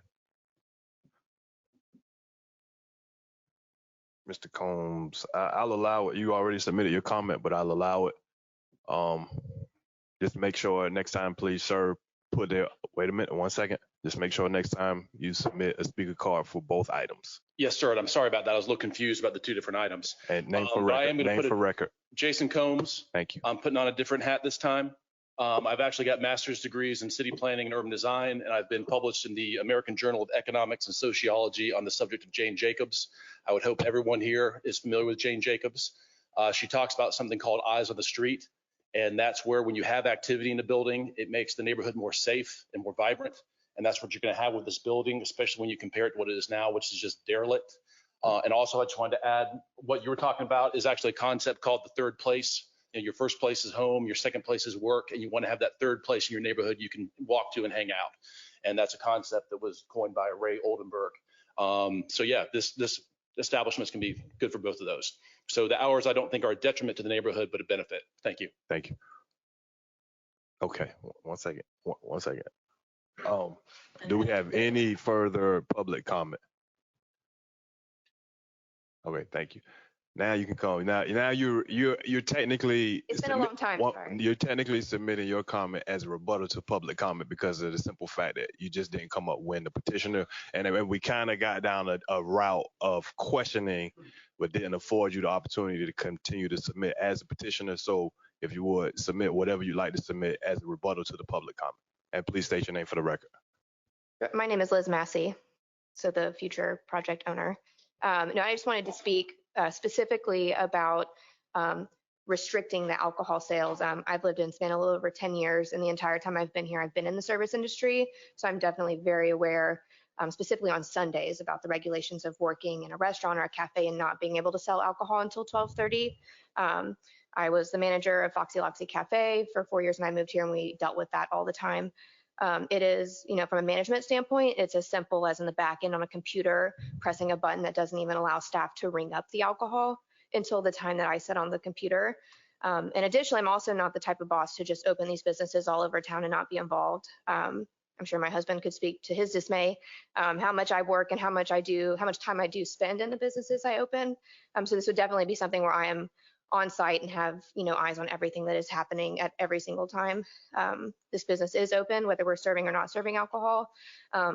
Lastly, we have been really fortunate to have retained, I would say, about 90% of our staff from the entire time that Two Tides has been open. So most of my staff members have worked for me for over 5 years, and a good portion of these employees will also be working at this new venture. So they are very aware of my safety plans, strict policy, and just the due diligence that is required to work for a business like Two Tides, and similarly the laundry. So I just wanted to clarify questions in terms of that kind of regulation. Okay, we appreciate that.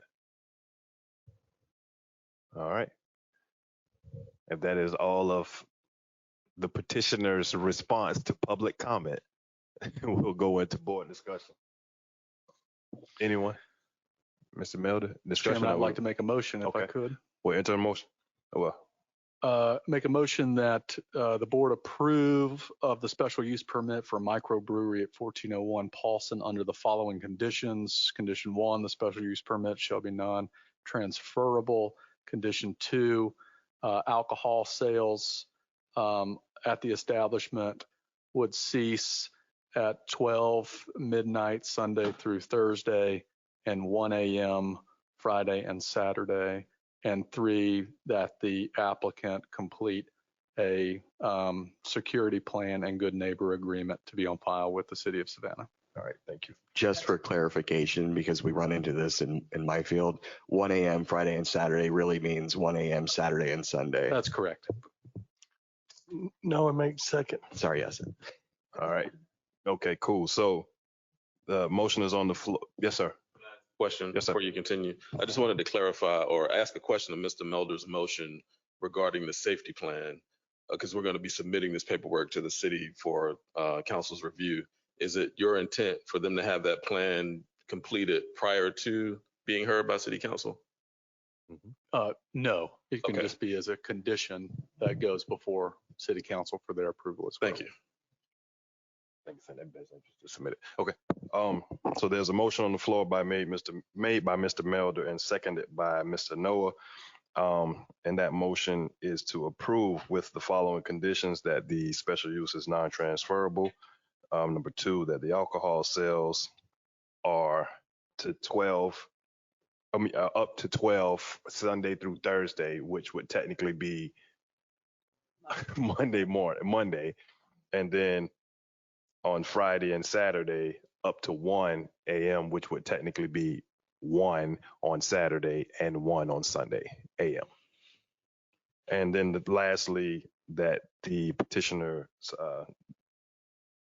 devise and draft a safety plan that is to be submitted with the information for, is it just for city record or?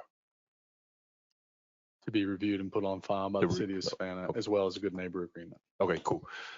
To be reviewed and put on file with the city as well as a good neighbor agreement. Any discussion on that motion? Mr. Noah, Wildwood, excuse me.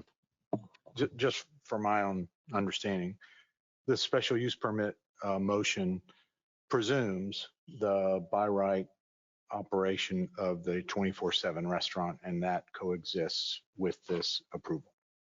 I think that's a fair clarification, and I believe that is the intent, to the by right 24/7 hour operation for the restaurant component, and the conditions are only applied to the alcohol sales. Is that my understanding based off the intent of your motion, Mr. Melder? Yes, sir. All right, thank you. Thank you. So now that that's clear for the record, and if we don't have any further discussion on the motion, we'll go ahead and enter a vote. Ms. Bowles? Yes. Mr. Coleman? Yes. Mr. Coles? Yes. Ms. Epstein? Oh, she's gone. Ms. Jarrett? Yes. Mr. Melder? Yes. Mr. Noah? Yes. Mr. Notrika? Yes. Mr. Kegler? Yes. Mr. Wildwoody? Yes. I too support it, so the motion carries and the project is approved with conditions. All right, so let me see. Trying to get it. Wake up, computer. 1 second. There we go. All right, so moving on to the last item on the regular agenda is the petition, the rezoning map amendment at 1800 East 63rd Street, a rezone from a RSF-6 to a RMF-2-20, and that petition number is 22-004421.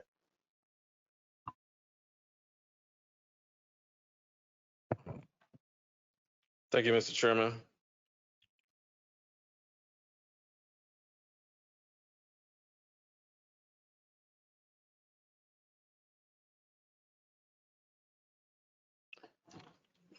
The item before you at this time is a request to rezone property at 1800 East 63rd Street. The subject properties are two properties total, approximately 20 acres, and the petitioner is requesting to rezone the properties from the RSF-6 residential single family zoning classification to the RMF 220 zoning classification, which is a multifamily designation that permits up to 20 units per gross acre. The subject properties, which are highlighted here, and let me show just for the record, one other exhibit. As you'll see on this vicinity map, it's actually two parcels that are essentially bisected by Reuben Clark Drive.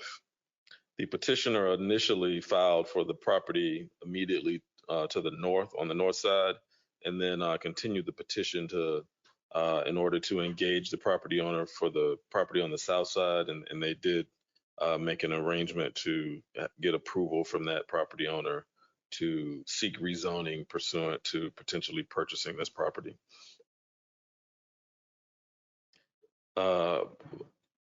But the properties are located on the east side of the Truman Parkway at Reuben Clark Drive. Reuben Clark Drive is a combination public-private road that extends from Duran Avenue over across the Truman to Waters Avenue through the campus of Memorial Hospital. You can see on the zoning map, the subject properties are zoned RSF6. Most of the adjacent properties on the east side of the Truman are zoned single-family residential as well, including both RSF6 and RSF10, which is a larger lot residential zoning classification. This is an aerial map, and you'll see one of the interesting points regarding these properties is the Reuben Clark Drive right-of-way, and I hesitate to call it a right-of-way because the portion that you're looking at is all private property. In terms of that drive, as I mentioned, it intersects with Duran Avenue adjacent to Jenkins High School. And as you travel along Reuben Clark Drive, it becomes private beyond the intersection with the access to the school. So from that point forward, around the curve and to the bridge at the Truman, it becomes private property. This is a street section of Reuben Clark Drive as it approaches the curve in the curve in the subject property, or primarily to the right here when the developable area. As I mentioned, although this property is a little over 20 acres in size, probably about 10% of it is buildable because of, as you can imagine, it gets very low here because of the height of the bridge overpass and the topography in this area. And this is just a picture of the bridge as you approach the crossing over the Truman Parkway. This is an aerial image that gives some context to the subject properties, which are in this approximate area. You can see Jenkins High School down here, Juliet Low School here, and this is the Memorial Hospital campus. So as you can see, most of the area on this side of the Truman is undeveloped in this portion. This is another view a little closer here to show you the areas of the subject properties. So everything that you see in terms of Reuben Clark Drive in this area is all actually private property, not public right-of-way. But based on observation, the primary users of this property is the hospital. They use it for access for ambulances, probably to avoid some of the traffic that can be on that side of the Truman. It's probably also used by staff at the hospital as well. And for those who know Savannah well enough to use it as an occasional shortcut, like I may have done at times.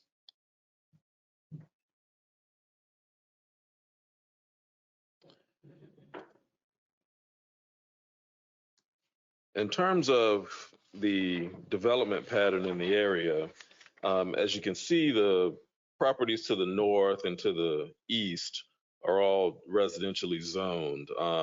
There are a number of undeveloped parcels in this area, which we presume are because of the wetlands here. But the neighborhood largely was developed in the post-war period, circa 1950s, and consists primarily of smaller single-family residences on 5,000 to 6,000 square foot lots. However, the properties that you see sort of south of 62nd Street are generally larger lots in the 8,000 to 10,000 square foot size, but also single-family in terms of the development pattern. When you look at the areas along the Truman Parkway, in particular in this area on the east side, it's largely undeveloped. And we think that has a lot to do with the former location of the Casey Canal, which has been realigned. And I'll show you an exhibit here, which is a exhibit from 1974 that shows the former location of the Casey Canal, which now runs in more of a strictly north-south way along the Truman Parkway. But the point being is that obviously all of this area was a very wet area, which is why the development patterns kind of stopped as you approached it on both sides, really, absent the hospital property. But the subject properties are essentially bisected by that before it was redirected and the Truman Parkway was built. One of the things that staff looked at closely here is the nature of the development pattern in the adjacent neighborhoods.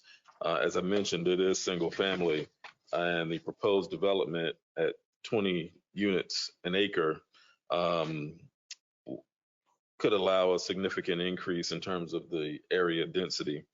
The petitioner in our discussions has indicated that although they provided a concept plan that shows potentially 2 buildings within this area, it's their belief that the primary building, which would be number 1, is the most likely should this be developed. They showed building number 2 for the purpose of the proposed density and a test fit, essentially to see if another building would be possible on this property. But based on our conversations, they suggest that it's likely that they would come only with building 1. However, I should state for the record that residential density in terms of the zoning district could allow up to 20 units an acre should they be able to develop it on that site, absent all the challenges from a development standpoint based on the topography in the area. One of the other things that are a key feature of the area is this power easement that bisects the property. Through previous zoning efforts on this property in 2000 and 2003, as well as 2013, none of those projects came to fruition, partially based on reviewing those older staff reports due to the development issues on the site. It's a very difficult site to develop with any significant density. And comparing this to other multifamily developments we've seen, is very unique for the purpose of trying to fit it on this property. One thing, however, we find is that there's nothing really in particular in building 1 of the scale adjacent to the residential properties that exist in the area, because that building would be roughly in this area here. In terms of review, the review criteria in the zoning ordinance, staff does find that the proposed zoning may have adverse effect on the usability of nearby properties due to the change in the residential density and the scale of the development, as well as potential environmental issues related to the loss of the vegetation in that area. In terms of compatibility, we do not believe that the proposed development is compatible with the area, the character of the surrounding area. There are not examples of multifamily residential density in this area similar to what is proposed. There was some discussion in the pre-meeting regarding the comprehensive plan, future land use map, and let me go back to that just to bring that discussion back up. As you can see on this map, a portion of this property, as well as many of the properties along the Truman, have a conservation designation. The portion that would be developed with potentially with building 1, as shown in the concept plan, does have a residential general classification, which is appropriate for multifamily zoning, presuming it can be found to be compatible with the adjacent properties. Subject property, as I mentioned, historically abutted the Casey Canal, and the canal basin separated the nearby neighborhoods from neighborhoods to the west, and the property, which includes Memorial Hospital.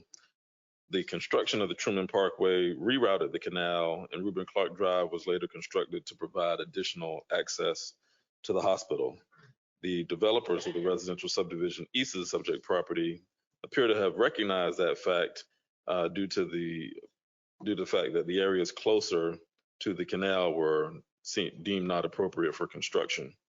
In the succeeding years, these succeeding years did not result in any development in that area, probably due to the development issues, the challenges.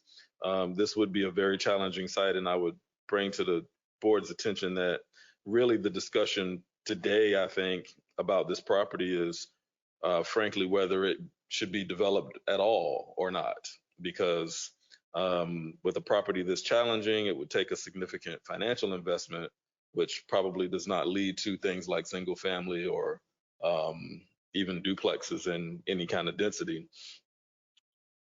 Because of that, I think it's this board's challenge today to make a determination as to whether or not residential density at what is being proposed is appropriate at this location.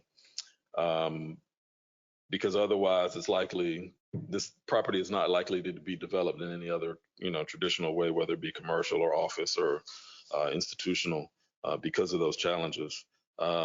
Based on the review criteria, however, the development pattern and the issues that have been outlined in the staff report, we are recommending denial of the request to rezone the property to the RMF 220 zoning classification. Thank you, Mr. Lotson. Any questions for staff? Mr. Coleman. Yes, Mr. Lawson, I think your summation at the end probably almost answers my question, but what the staff think could happen, it's clearly that there's not going to be any single family development of that piece of property. And to say that no one gets the opportunity to develop it because it's difficult, I think is not a reasonable assumption that this board can make. The rezoning of the property, if it were done by this board, only opens the door to the possibility of a developer coming up with a successful solution that meets the scale or whatever you're talking about, because the scale of a building or whatever this development is will never be a single family scale. So there has to be some area where we're able to moderate between what is compatible scale wise and being able to make a project work on the property. And should we as a group say that we shut the door on that opportunity because we feel that compatibility is what we're going to let drive this without giving someone an opportunity to develop something that's compatible? So I've just throw that out there as to is it appropriate to say that we deny a rezoning based on the difficulty of coming up with a solution, which is kind of what I'm hearing here. And Mr. Coleman, I agree with you wholeheartedly that that is the issue really here. And having looked at this for quite a while, and frankly, probably unfortunately, we're kind of placing that burden on the board to make that decision. But I would say that generally, I think our feeling would be if this were a 6-acre piece of land that was totally flat and contiguous to the neighborhood, from a zoning standpoint, we would probably have the same opinion as it relates to this particular zoning designation that they're requesting today. But I wanted to illuminate those other points just to kind of zoom in on the subject property and its specific sort of unique challenges. But just as a zoning matter, I think had this not had the challenges that are present with this property, I think it would be staff's opinion that the classification at that location would still not work.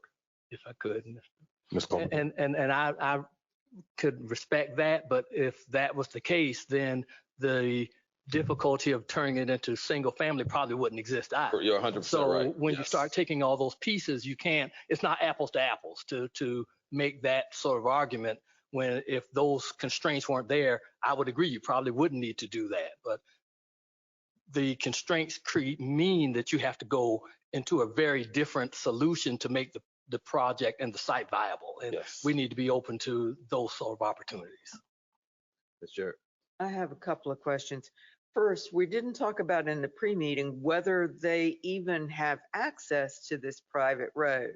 Have they gotten an agreement from the property and owner? I can speak to that, and I'll let the applicant go into more detail, but the portion of the property that is within the boundaries of the parcel that you see here are part of the agreement that they have with the current property owners.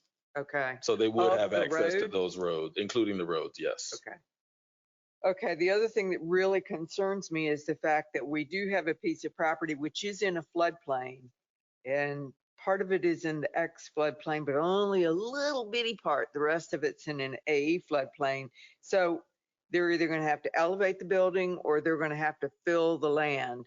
And I have real issues when it comes to filling land around here, because when you fill land, that water goes somewhere. And considering the fact that most of the area is pretty developed, are we pushing the water into the residential neighborhood? And that's always a challenge for us to make those kind of determinations at a zoning hearing. The city has, all these rules in place to manage stormwater flow, to detain and retain stormwater. And should this property get developed, whether it be by this applicant or a future applicant, it will be their responsibility to meet those requirements. But we do all know that, even with those requirements, things do happen in terms of impacts of stormwater. But I don't think we can make those determinations The final here thing today. is the compatibility with the neighborhood and whether the neighbors have really had an opportunity to see what's going on out here or what is being proposed. Yes, and I will say this is that reached over the out. time that the applicant has had this petition before us, they've made numerous attempts to visit with the neighbors out here. There is not, unfortunately, a organized association, but I've been copied on emails to that effect. But there has not, to my knowledge, been what you would consider a neighborhood meeting. Thank you. Travis. Mr. Melder. Thank you, Mr. Chairman. Yeah, I think that my questions about staff's recommendation are very similar to Mr. Coleman's, and just looking at it from a zoning perspective. If the parcel was viable for single family residential, it likely would have been built out around the same times as the neighborhoods to the east. It's an odd property. And one thing I wanted to make sure I heard correctly, in staff's exploration of the parcel, you said only about 10% of it would be developable land. Yes, that's right. I think that's close. We don't have survey information at this point, but just looking at and if really looking at the exhibit that's before you now, I think the applicant has gone in and found the areas that are most buildable. And out of the 20-ish acres that are here, really all you've got is what's sort of immediately adjacent to Reuben Clark Drive. Right. So about 2 acres of developable land out of the 20. Plus or minus, yes, sir.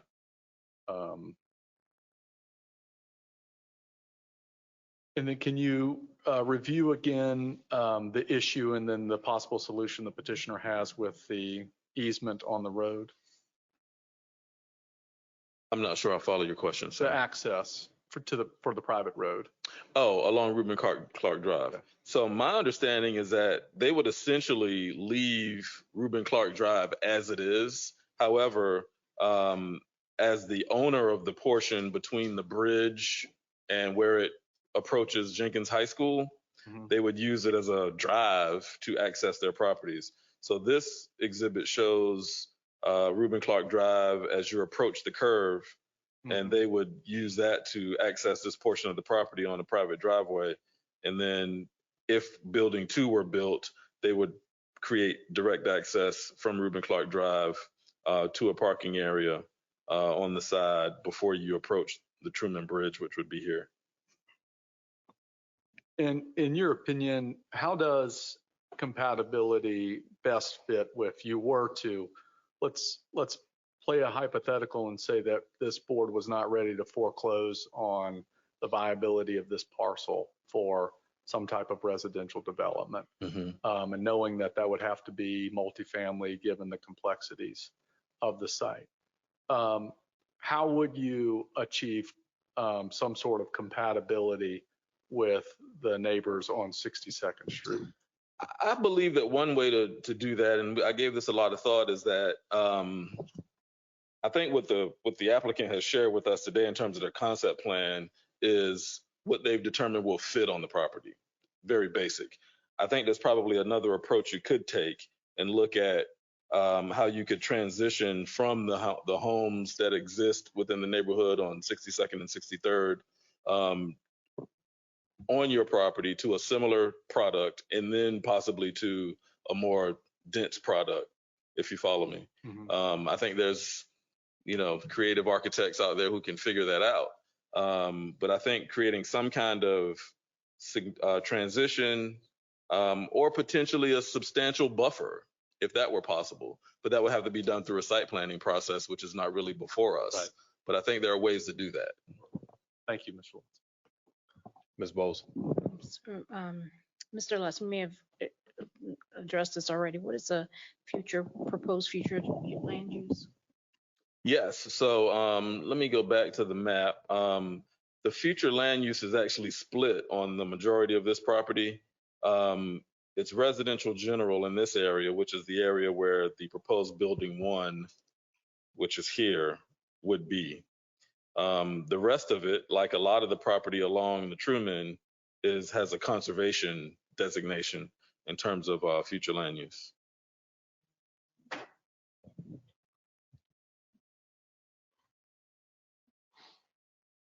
I distracted her, Mr. Lawson. She might want to. Oh, I don't know if she got everything. No, I can repeat that. Sure, no problem. My fault. But the question regarding the future land use, it's split on the property. So you've got a portion of the northern parcel that does have a residential general classification for future land use, which does support multifamily. The rest of it is designated as conservation, which is true for a lot of the properties within close proximity to the Truman. Thank you. Yes, ma'am. If I might echo, I do like your suggestion about the buffer. Mr. Noah. One of my concerns is that it stated that there was not any community input. Yes. Where was this sign posted for advertisement? I probably would be better letting the applicant answer that question, Mr. Noah, when he comes up. Okay, you don't know, or? I don't know because I visited the site. When this was originally petitioned, I visited the site and signs were posted. Where? On Reuben Clark. But it has a 63rd Street. And on 63rd. Okay, that's good. But there was a new application that was filed to include the second parcel, and I did not visit it after that point. Okay, and the Signs letter that I saw were on 63rd and on Reuben Clark. if it was on 63rd and letters were sent out? Yes. Ms. Jarrett, was it? Yeah, you were next. I got you. Letters were sent out within 300 feet. Have you heard from any of the residents? Yes, we've spoken to residents And in this area. They were generally opposed to the multifamily zoning. how many residents are we talking about? I would say less than 5 in terms of telephone calls that we received from residents in the area. But these are people who happened to see the sign or received a letter. Okay. Just for the record, how many letters were sent out? Oh, I can check, but I don't know that Okay, number. I'm just wondering, 5 of 100, 5 of 20. Gotcha. I'll look at that. Mr. Melder. Mr. Chairman, thank you. Going back to the future land use map, notwithstanding the comment about compatibility with development patterns adjacent, would you think, and knowing that the parcel is split, is the petitioner's request in line with the future land use map? I would say the request to rezone the property is not. And the reason I say that is because if you look at the future land use map, I'd call it 2/3 of the overall site that is part of the rezoning is within a conservation designation, with the 1/3 being residential general ballpark. So from that standpoint, although I realize that the portions that are in the conservation area are not really developable, but just as a matter of compatibility from a standpoint of a future land use map, I would have to say no. So because the parcel is split in two between two uses of a future land use map, would any rezoning be compatible? I think a rezoning could be compatible with the bounds essentially of the area that is designated as residential general. Okay, because if in the same token that a petitioner comes back and wants to rezone it residential, and it not matching the conservation portion of the future land use map, a petitioner coming back to rezone it conservation, it would not be in line with the residential general portion of the land use map either. Right. Okay, thank you. Mr. Coles. So a few things, and for disclosure, I live at 1806 East 63rd Street, and my fiance lives at 1802 East 63rd Street. If this concept plan were to go in, essentially he would have a parking lot 10 feet on the other side of the property line. As far as the signage goes, because I live at that dead end street, yes, there's a sign there, but the 6 of us neighbors that live at that dead end street see that sign, and nobody else really does. There's also another sign that was posted at the end of Costa Rica, but most of the traffic comes through our neighborhood, comes through Spring Hill, so none of them would have seen that. As far as viability of single family homes go, on the corner of 63rd and Spring Hill, 2 homes were just built at a price point of $400,000 apiece. So this is not as far as viability of the land goes, you could put probably a dozen houses on the upland part of this property at $400,000 a pop. And I think that would more than cover the asking price of the land currently that I think is $450,000.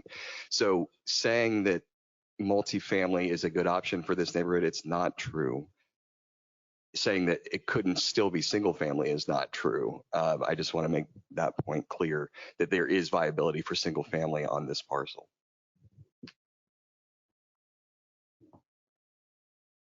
Anything else for staff?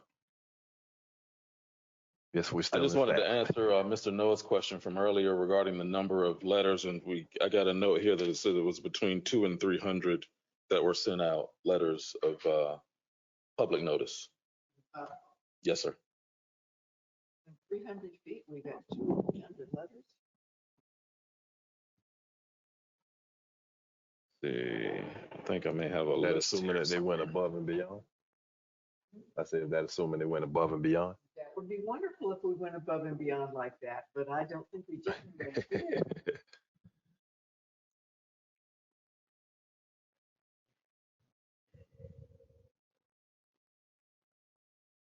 While we're looking for that, Ms. Bowles. just to Mr. Cole's point that the positioning of the letters would kind of lead to why there were only 5 responses. So. And I would say this regarding public notice generally is that I almost always hear from people, they'll say, oh, I received the notice, but either, it didn't look like anything I was concerned about, or, whatever reason. I got a call recently from a guy who said, I thought it was junk mail, and then I opened it, but the meeting had already taken place. So there's all kinds of reasons that people, don't respond to things. I think, we all in this world understand the land use issues, and when something's happening, we look at it and get involved, but I don't know if that's as true for the general public. But we do our due diligence in terms of the notifications, which is frankly not always perfect. I should also mention that, just for the record, that our procedure is that the letters go to the property owners. So if there's a renter, for example, at the residence, they may not receive it. It may go to a property owner at a different address. So there's a lot of moving parts when it comes to the public notice procedures. Mr. Chairman. Thank you. Yes, sir, Mr. Coleman. As I like to speak to the signage posting issue, you only can put the sign on the property. And if the property doesn't have exposure to some of the streets that may be more frequented, that's beyond the purview of this board, and you can't worry about that. I think that if the petitioner places the signs in the most prominent locations on their property, that's the best they can do. They can't take it beyond that. So I don't think we can penalize any petitioner over the fact that the sign may not be viewed from a street that's not directly adjacent to that property. The notices out to adjacent property owners is one of the best ways because it gets beyond the actual site, but the signage being on those properties does limit the viability of being able to see those signs ahead of the meetings. Thank you, Mr. Coleman. Mr. Noah. Just for clarification, the reason I brought up the signage was I wanted to make sure that it was on 63rd because that is the given address. Right. Yes, sir. And I believe it has to be on the given address. I don't care if it faces 15 streets. It must be on the address, in my opinion, side of the street. Just for the record, the way the ordinance reads essentially is that the sign, as Mr. Coleman says, has to be on your property, the petitioner's property, and be visible from the nearest right of way, in this case, 63rd Street, but that's generally the way it goes. Ms. Bowles. Just for clarity, I want to understand your response to Mr. Melder. So building 1 is in the residential general future land use? Yes. Okay. And this would be building 1 down here. So then building 2 would be in the conservation area? Yes. Anything else with staff? All right, we'll hear from the petitioner. Thank you, Mr. Lotson. Thank you. I'm sure you'll be back. All right. Yep.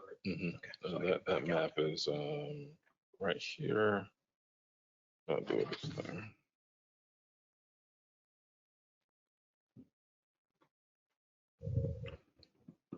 Oh, wait a minute. Second. Give me a second.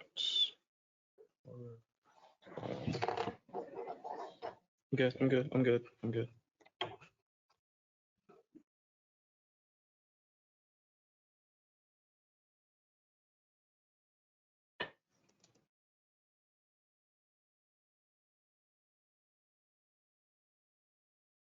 If you just rubbish. Yeah, then yours will be there. That's yours right there. Yeah. Appreciate it. Yep.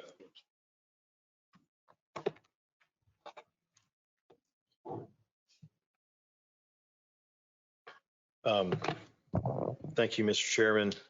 My name is Robert McCorkle here again on behalf of McCorkle, Johnson, McCoy, and the petitioner, Columbia Ventures, to rezone these 2 parcels. It's been a little bit confusing looking at some of the pictures today because they only show the northern parcel, but the 2 parcels that are a total of 21 acres along Truman Parkway across Memorial to RMF 220, as Marcus detailed.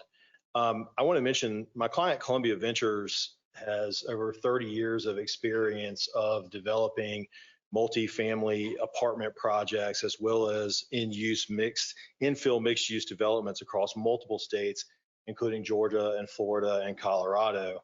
I have Dylan Baines here today from the Savannah office of Columbia Ventures, and I wanted to show you just a couple of pictures of projects that they have done, just so you can kind of get a feel for their experience. A couple in Atlanta. This is one in Augusta, another project in Atlanta, and then this is in Jacksonville. I say all of that because I think experience is important as it relates to this specific piece of property. As we've discussed here today, and as y'all read in the staff report, there's a significant amount of discussion about the complexities of the development of this site, some of which I will get into today in a little bit more detail. And with regard to the site, it is a complex site to develop. It is a very expensive site to develop, but we don't believe that that means that it should never be developed or that it can't be developed. What it does mean, and I stick by this and my client sticks by this, and I think history shows it to be true, that it will never be developed for single family residential homes. And I understand the comment about Mr. Cole's comment about the additional homes. I understand they're $400,000 a piece. I understand. The total site maximum that's actually developable in this is about 3 acres. So let's just say that we did 1/4 acre lots. And I don't know what size those. I'll say we did 1/4 acre lots and we developed 12 houses on this piece of property at $400,000 a piece. With $4.8 million, is that right? About $4.8 million. The cost of the land and the moving of the Georgia power line, which has to be moved at the tune of about $1.5 million, plus the acquisition cost of the land from Memorial and from the other owner, our client's going to have at least $4 to $5 million worth of funds into the land and into the movement of the power line. So even if we sold 12 houses for $400,000, we wouldn't even cover the cost of the development of the land side of the deal, much less building the houses or marketing them or anything else. And so we do believe that it is true what Marcus originally said, which is that the question here is this land ever going to be developed, or is it going to sit vacant forever? As mentioned, only a small portion is developable, 3 acres. It's just simply too expensive. Like I said, we've got to move a Georgia power line at the cost of over $1 million. Challenges related to elevation, that power line, and the wetlands on the site. So the only real option here is either some kind of a commercial development or a multifamily development. I don't think commercial is really viable here when you start looking at what it costs on the price of the land either, depending on what you would build there. But I don't think any real commercial development would make sense either. So really we're left with multifamily as the highest and best and only use for this property. It's a good location for a multifamily project in the sense that it is incredibly centrally located in the city. It is immediately adjacent to a hospital and to multiple schools. It is easily accessed. And I would imagine if you worked at Memorial Hospital, it'd probably be a nice place to be able to live and go to work. But additionally, there are unique characteristics specific to this site that make it an interesting site and a good site, we believe, for multifamily. The first of which there's been some confusion over, is Reuben Clark Drive. And I want to show this picture. I've highlighted Reuben Clark Drive here for you. It is a public road as it runs from Durin all the way back here until it gets to the subject property. So we will be accessing the property directly onto a public road. The private portion of the road is contained within the southern lot of the 2 lots that we're here today to rezone. When we acquire that property from Memorial Hospital, which we have under contract, we will be acquiring the road. So we will own the road that we'll be using in the private portion. Just to be very clear. Now we will give an easement to Memorial so that they can continue to use the road for the rear access to the hospital and for ambulance traffic, but we will own the road. Basically, when we acquire this property, if the property is in fact rezoned, it'll be that road's only going to serve 2 pieces of property. The way everything's been redesigned, there is no other property to access on this road other than Memorial and what will be our project. There is a back door to the school over here that I believe is a gated service entrance. It is not an entrance for delivery or drop off for the school over there. So there will be essentially 2 users for this road. I think this is significant because we're not planning on putting traffic into the neighborhood that is surrounding us. And I think that's a really important distinction. We originally applied for this with just the northern piece. We worked very hard with Memorial to get them to sell us the property and agree to our project. And that separates this project from all the other previous applications, as I understand it, trying to develop this site. All of those other applications didn't include the Memorial property, to my knowledge.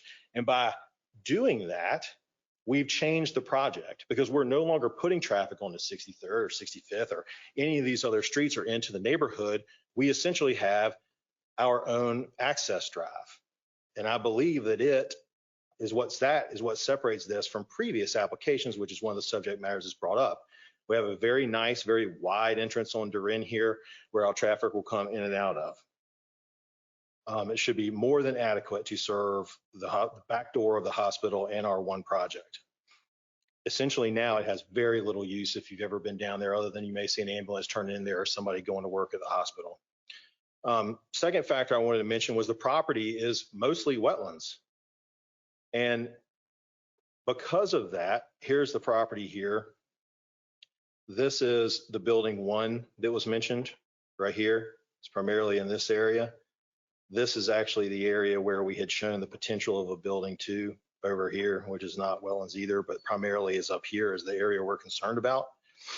The good news about the wetlands is that they expand out beyond our piece of property. They cover everything to the south. We have Truman Parkway to the west.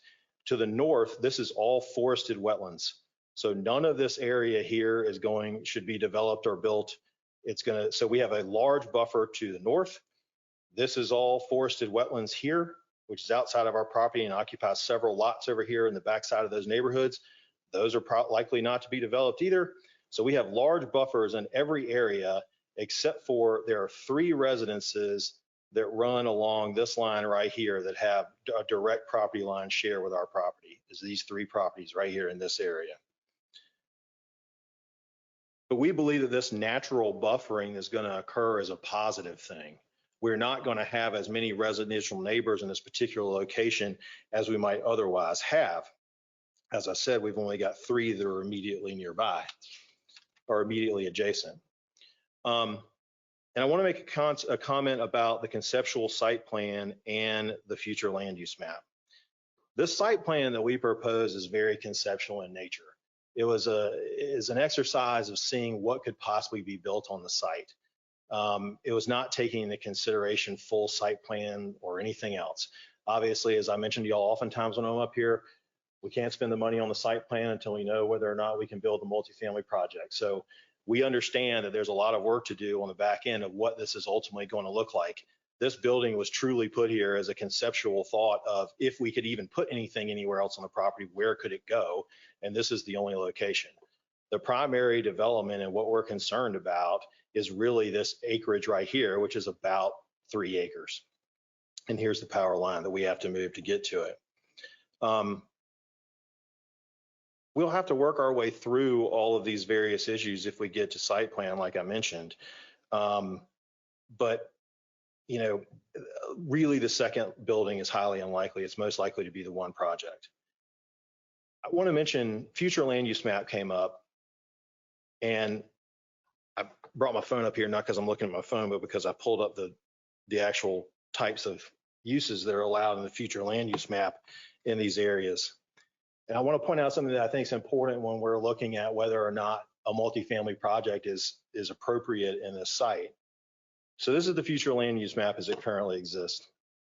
All of these areas in green are conservation, which essentially allows no use. So there is no use anybody could rezone any of these parcels to that would be consistent with the conservation future land use map. But more importantly, I want to point out that in the future land use map, there are actually 3 residential categories that are available. Residential general, residential single family, and residential suburban single family. You'll note that all of this, basically north and east of us, is residential suburban single family. It is designated for future land use as very much being limited to single family. And these are areas identified where single family detached residential dwellings with density not above 5 units per acre. That's the permitted use within that future land use map category. I think it's important to note that our property in the area in which we plan to develop is not residential single family. It's not the other type of residential single family, which allows higher density. It's actually residential general. Residential general is defined as areas with a wide range of residential uses, including multifamily dwellings, attached dwellings, small lot single family dwellings at densities greater than 10 units per acre.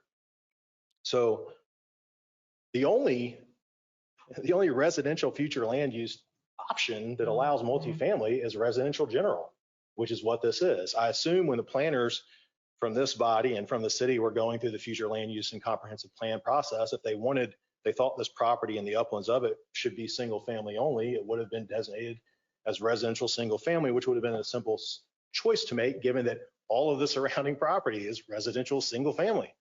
But they specifically designated this property as residential general in order to allow multifamily here. Perhaps that was recognition that the difficulties of the property and the expense of it made single family impossible in this location. Maybe it was just because they thought it was a good location for apartments. I don't know, but that's what the designation is, and it gives a great deal of flexibility.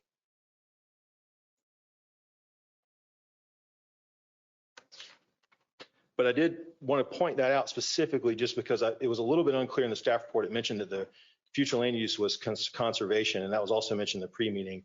So I just want to be clear that not only is it allowing multifamily here, but it also is distinct from the immediately surrounding area.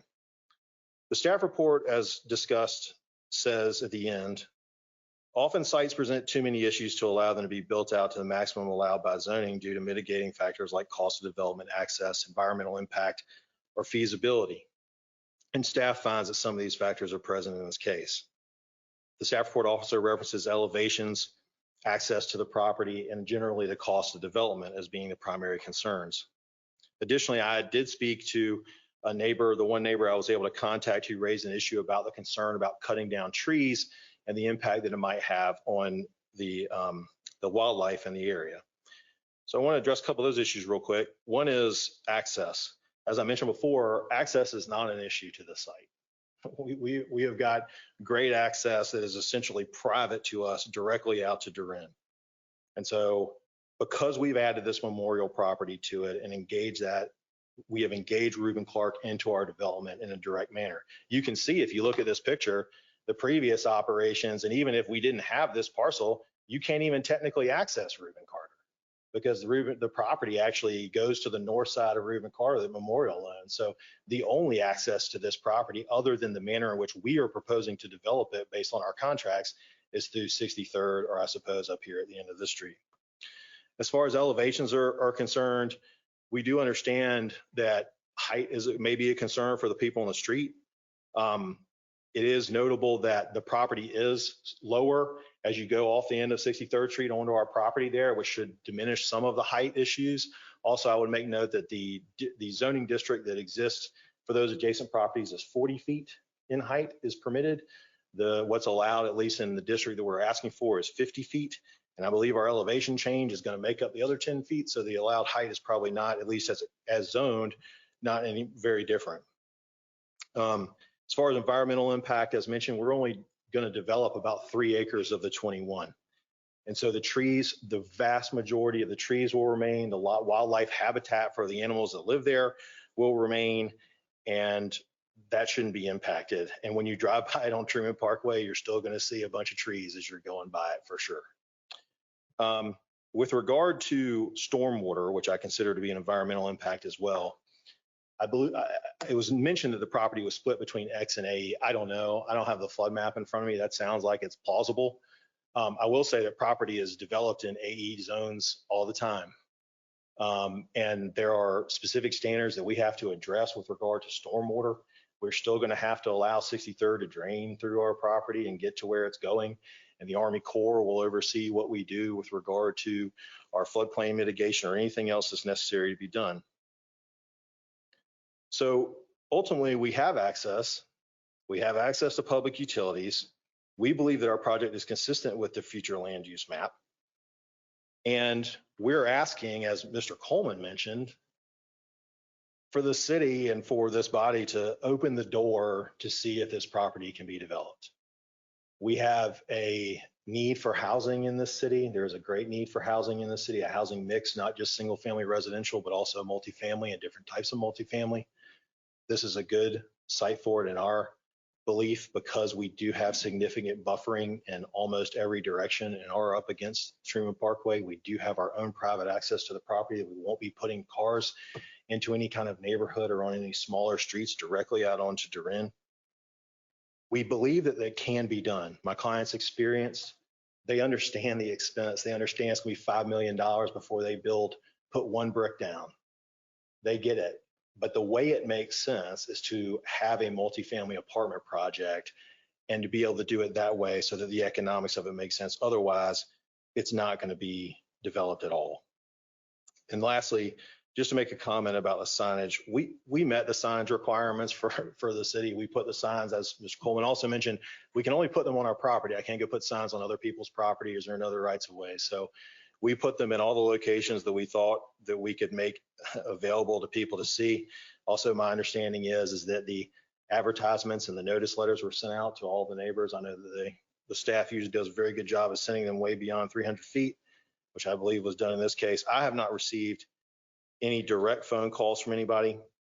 I did want to mention that I did try to call who is listed as the contact for the neighborhood association in the area. I was unable to get a response for a while. I finally reached the person, and I involved Marcus in letting him know when all this was going on.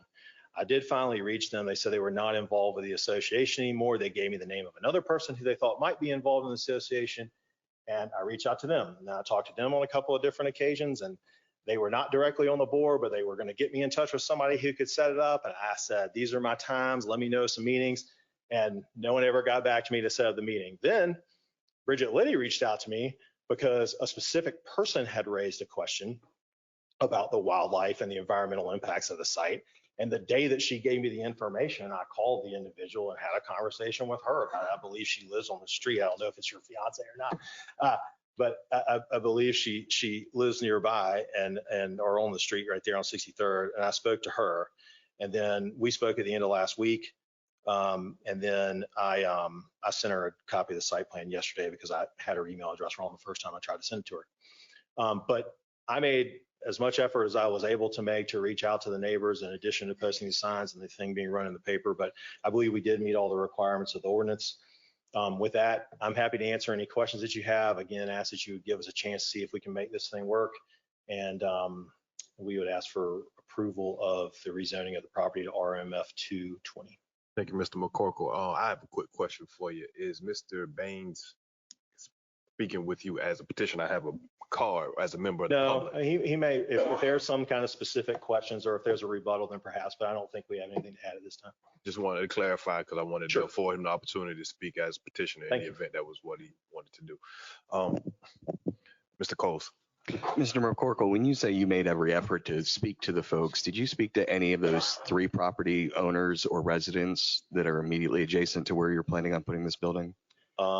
My understanding from Victoria, I believe that I talked to you last week, was she's one of the houses that is immediately adjacent to this piece of property, but I did not directly look up a phone number and call the individual residents next door now. Because I can tell you that the one that's going to be most affected is not Victoria or whoever you're referencing. And then the second most affected would be my fiance, Trey Norris, and he was never contacted. The property owner, Mark Fountain, was never contacted.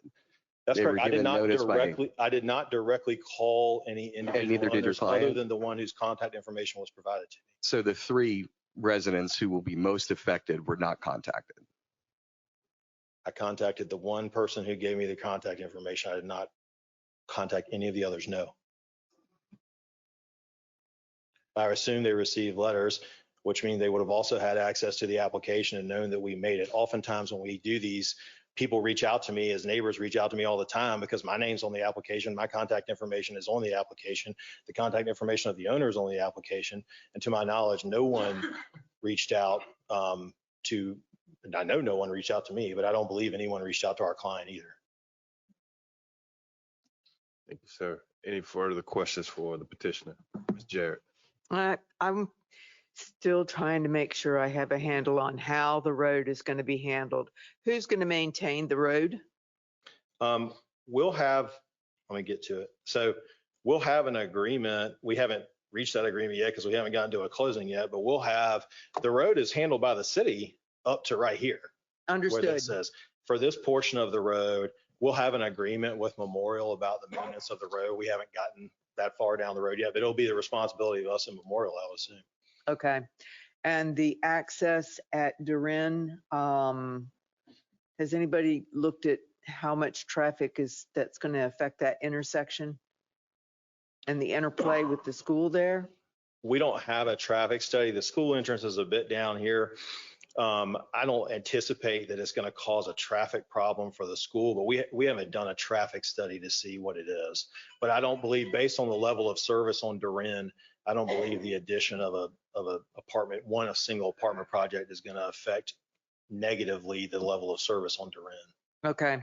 And the 50-foot limit for buildings certainly wouldn't allow for a 6-story apartment. Correct. As I said, it was a conceptual site plan trying to figure out what was the maximum we could do on a site. But it's just conceptual at this point. The height limitation as it stands right now is 50 feet. Okay. So do you anticipate looking for a variance, or do you anticipate working within that 50-foot constraint?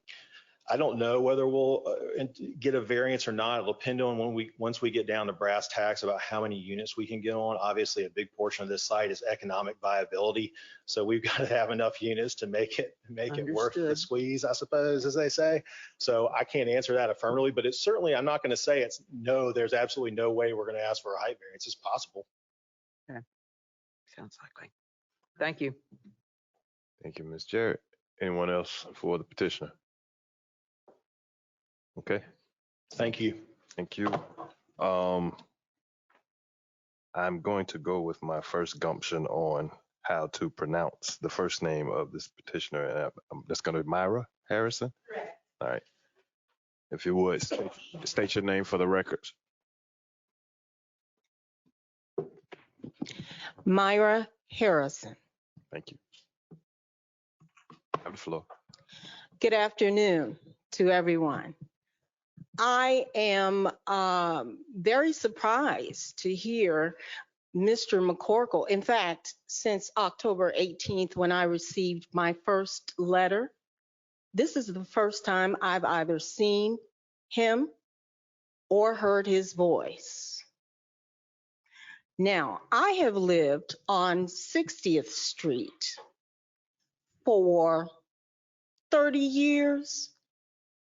And there was, speaking of signage, there was a sign around the corner from Kathy, who cried her eyes out, who's lived in that neighborhood most of her life. The sign read 62nd Street. It never read 63rd, 1800 63rd Street. Also, the person who supposedly owns the property at the end, he keeps talking about the Reuben Road by Durin. They're starting behind my house, behind 60th Street. They have been there continuously. They have brought people to, one, break city ordinance about noise on the weekend. They have gone through, they have chopped down and cleared trees that are viable and live and no disturbance, he says, of the wildlife area. Will tell that to the deer who have come to my back fence. Tell that to the family of fox that have come to my back fence. They are saying, what is happening to our home?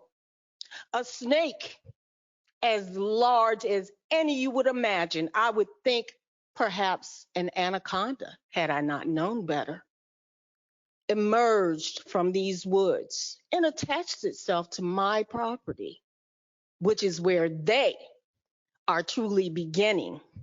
This is why they continue to tell you about the Reuben Clark Road. It is not their intent. The possibility that they say of only doing building 2, it is not their intent. They intend, as sure as you sit there, to build both buildings 1 and 2, and to go as high up as they want to.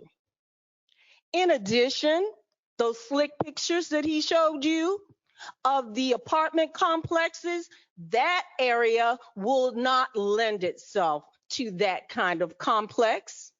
It is a multi-family residential, he says, that could be utilized for various definitions. He doesn't intend to put a slick apartment complex there. He wants to build an apartment complex that has residents who can afford to live back there. That's what he wants to do. Those pictures, Nick's 9, Fraulein, they mean absolutely nothing to what he wants to do, okay? Look at the area. I've been there. He says that the Reuben is the only access to where they want to go. Oh no. The road coming from Skidaway, which goes straight along parallel to their said property right into the electric thing, people will want to come in that way as well. What will you have? Immense traffic all the way around from Durin Avenue to Reuben Road and around Skidaway and back up through my neighborhood, which is 60th Street. Their excuse for going behind my home is, well, we're not on your property. We're in the lane. They're trying to sell it now. They have a for sale sign out there. They're trying to sell the property so that he can buy it. They have the third party owner Look on the property map for the city of Savannah. You'll see there's someone else involved, not just them.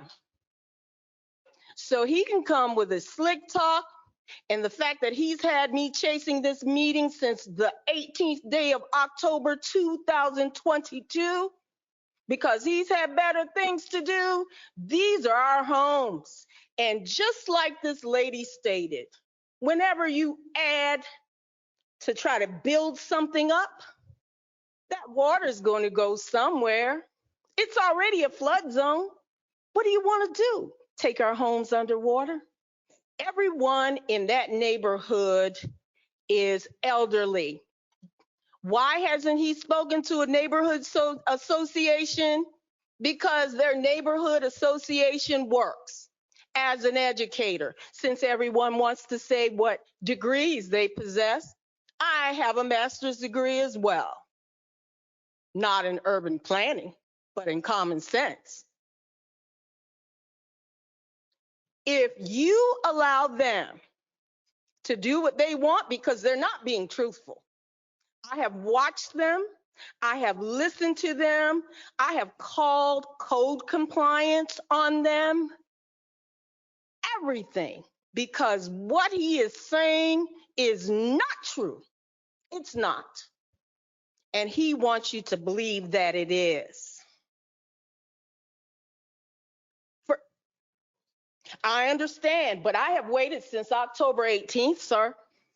Okay, subterfuge, trying to contact the newest resident on our street, 60TH Oliver, to speak to arrange a meeting, which never came to fruition because it was never his intent.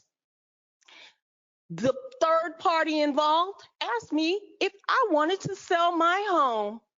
I guess he had another home for me to live in once I did that.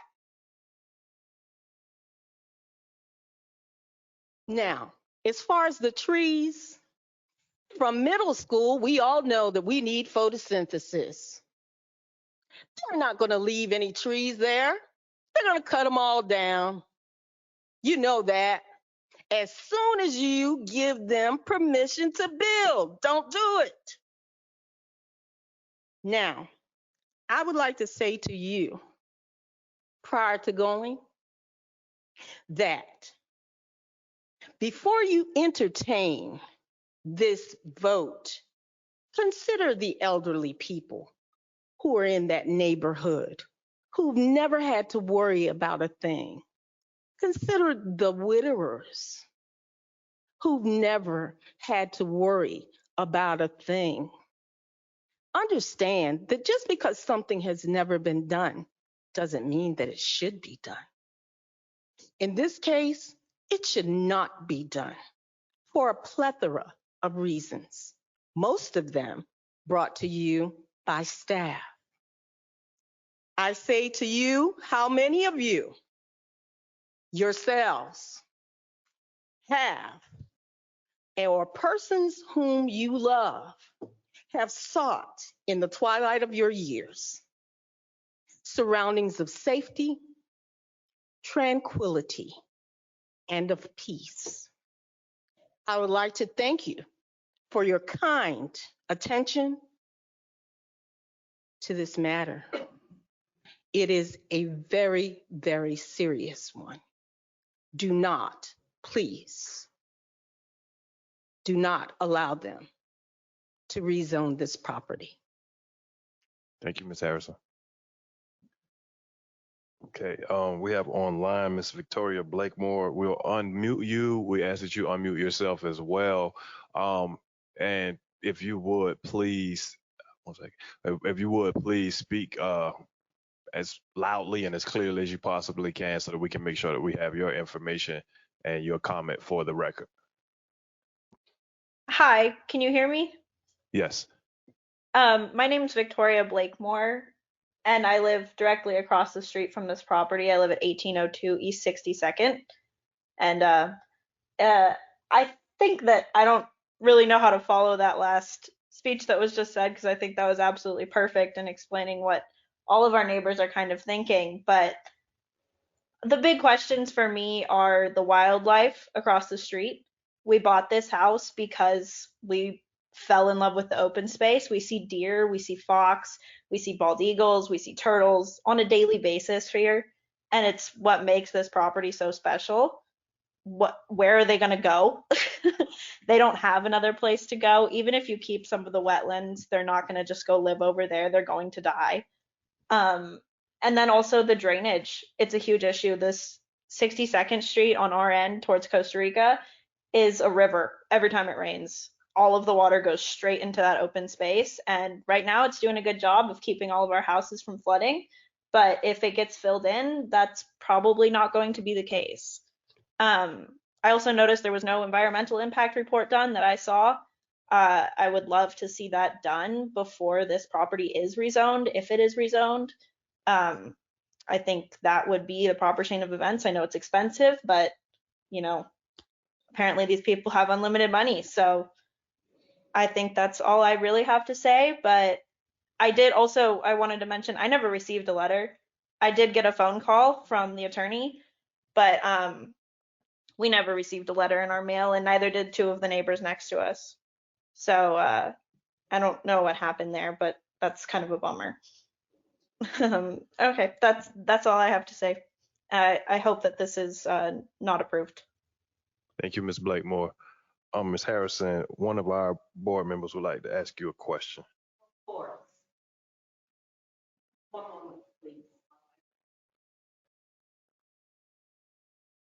Who is it and what would you I'm like to know? Karen Jarrett, and I wanted to know if you had been contacted to set up a public meeting.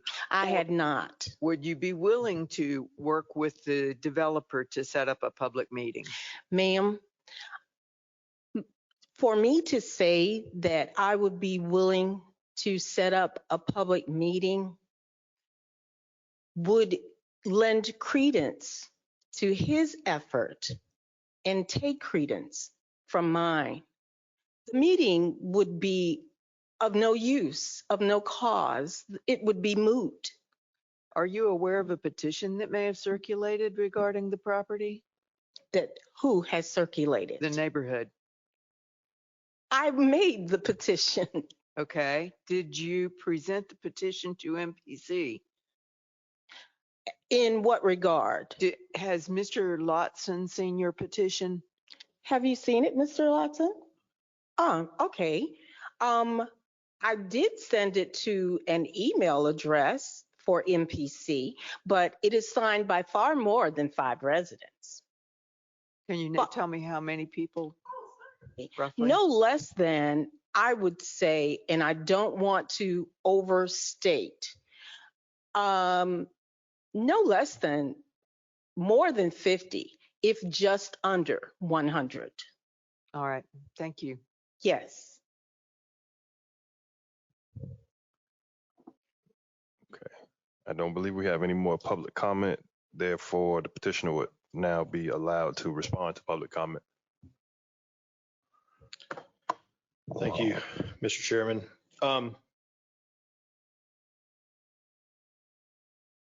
The comments about, I'll just respond directly. The comments about the client being a bad actor or about code compliance being called on us or any of those other things, I don't believe that's our project. The only reason I'm even aware of the discussion of it is because I had a conversation with Bridget about it last week, and we came to the conclusion on our call that it's not our property. My client's not clearing property out there or doing anything as of right now. So I got asked this question by Bridget because some neighbors had raised the issue about somebody doing some work on some adjacent piece of property. I don't know whether it's at the end of 60th Street or exactly where it's located, but it's not our project. It's not my property. So all of the comments about code compliance and about the fact that we've already begun what we're doing or about our clients being bad actors, I do not believe that any of that is accurate because it's on a different piece of property, not my piece of property, not the property we're here about today. And as far as being asked to sell her home, no one from our project has asked anyone to sell their home. Nobody's trying to displace anyone from their home or asked to acquire a larger tract of property so that we can expand the development into the neighborhood in order to force elderly or anyone else out of the property. Again, not our project, not our property. It sounds like there's some other project that is going on behind us where someone may be doing work and asking to acquire additional houses, but it doesn't have anything to do with what we're doing.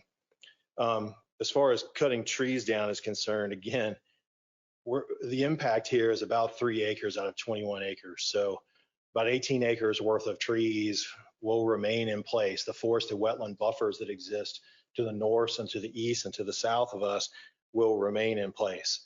And it's certainly possible that when we have to clear the 3 acres that we are going to develop, that there will be some wildlife displacement, as there is with any time a piece of property is developed or any trees are cleared. That's a temporary issue. We're not clear cutting the site. I don't think there needs to be much concern about the rest of the site being cleared because it is in fact in the wetlands. And so there's no intention to go into the wetlands and clear trees and violate the wetland impacts for this project. So I say all of that just to say specifically and to say, I'm happy to meet with Mrs. Harrison. I'm going to hand her this folded up piece of paper right here and get contact information. And Mr. Coles, I believe I have your contact information. I'm happy to do that. I did speak to Miss Blakemore, and I apologize for calling her Victoria earlier because I just couldn't place the last name when I was talking. But and as far as Oliver Lannon, I believe his last name is, her neighbor, who I didn't know he was the newest neighbor on her street. I got his name because I contacted the MPC. Keeps a record of all the associations that have filed with the MPC that when they request notice to be of hearings about these things, they keep a list of contact information. There was an individual woman who was the contact person. That's where I get the information from. I called her after trying to get her for a long period of time. I finally got her to answer the phone, and she's the one that directed me towards Mr. Lannon. I don't know why. So I called Mr. Lannon, and I had multiple conversations with him and gave him specific dates of when we could set up meetings, and he never got back to me to set up the meeting. And then the only name I got specifically from Bridget was a request to speak to Mrs. Blakemore because she had reached out in some capacity and made comments. I don't know when Mr. Coles reached out or your fiance reached out. I have no idea. But the only person that had specifically reached out that left any contact information was Ms. Blakemore, and I did in fact contact her. So there's been no attempt to hide what we're doing. We have posted the signs where we're required to post them. I've contacted every piece of contact information I've been provided as far as trying to set up a meeting, but I don't want the impression to be that my client's a bad actor out there already working on the site, because it's not us. And it's certainly not that we're trying to hide the ball by not contacting people or not letting people know what we're doing. That is not the case at all. I am happy to meet with anybody who wants to meet with me to discuss the project. Thank you. Thank you. At this time, we'll go into board discussion if need be. Anyone? Mr. Chairman. Yes, sir. Mr. Jay. I think, the comments from the neighbors are insightful. I think my original concern stands is, this is a large piece of property in the middle of our city. It intersects 2 of our largest corridors and has been undevelopable because of site challenges with single family housing. To foreclose on the idea that this property could ever be developed in a viable way concerns me. I also think, from a matter of zoning, that, we don't need to be fearful of multifamily housing. And especially this board doesn't need to be fearful of multifamily housing because we need that inventory in our stock, not only in the city of Savannah, but regionally. So I think just to state my concern with staff recommendation and my concern with foreclosing on this property ever being viable for residential development, which is in line with the future use map, land use map, would be at what point are we going to open the door for some type of developer to come back with a viable plan? This isn't a site plan. This isn't an architectural rendering. It's just simply the question of whether or not we believe multifamily could be appropriate on this site. So that's where my concern is with the recommendation to deny. Thank you, Mr. Melder. Ms. Jarrett. My concern is the fact that we really seem to have not gotten a good idea of what the residents are thinking. And to me, those are the primary concern. They've always been my primary concern in looking at projects, is what's good for the neighborhood. Thank you. Mr. Coles. I would add that our charge as a board is not to make developments viable for people who are looking to purchase land that is not appropriate for a broader zoning. There's a reason why this is zoned the way it is right now, and the way that it fits into this neighborhood is appropriate for the current zoning, not for a multifamily. All of the project site restrictions aside, and the amount of money that would have to be spent to develop it, sometimes land just shouldn't be developed. And I'm not saying that it can't be developed. I'm not saying that what I'm saying is our charge is to determine whether or not rezoning this property is appropriate for the area within where it sits. And from what you've heard from a couple of residents, including myself, the answer is no. And I can tell you there are far more residents who have been following this who were not able to be here today. One of them owns 5 properties in that area, and he's in Atlanta right now. The other is a widower who lives across the street from me, who has been following this, who has fought this every time this has come up, because multifamily is not appropriate for this area. I agree with Karen. The letters that get sent out to from the MPC are not designed for laymen. People don't understand what they mean when they get them. For people to fully understand what kind of impacts this could have, people should know that this could include a 6-story building. They don't know that. That's not what the letter says. If they knew that, I can tell you everyone in that neighborhood would be here right now. Thank you. Anything further from the board?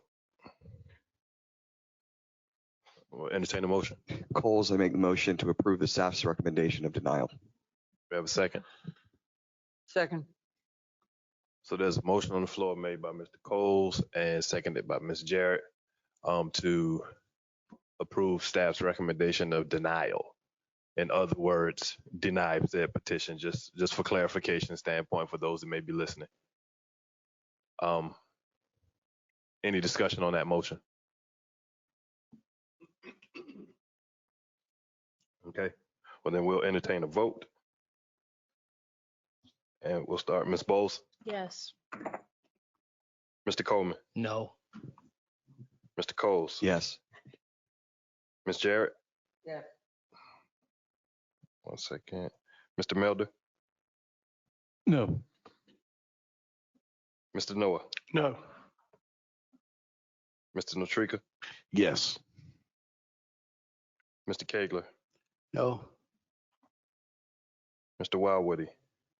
No.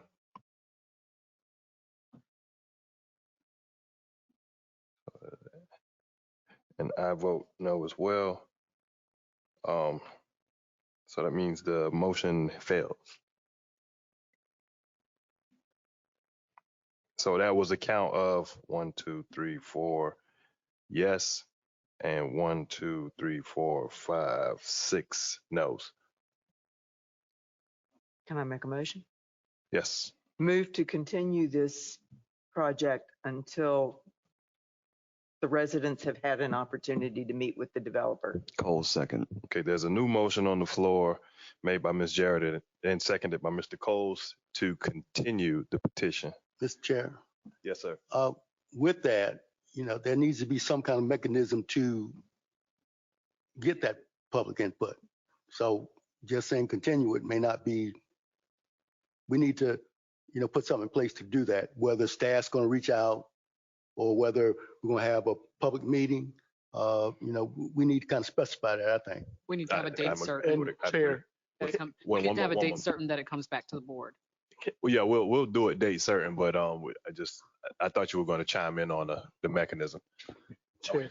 Yes, sir. What are we continuing it for? What are we looking for? We sent the letters out.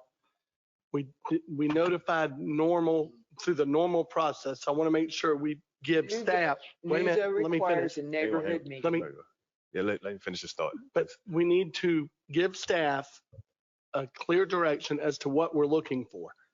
Because this, we've seen 4 petitions today, and this is the first petition, the continuance came up. So I want to make sure that they know exactly what we're looking for. Thank you. Ms. Jarrett. What I would like to see done is set up a public meeting. MPC staff, if you could help to set up the meeting. I forget.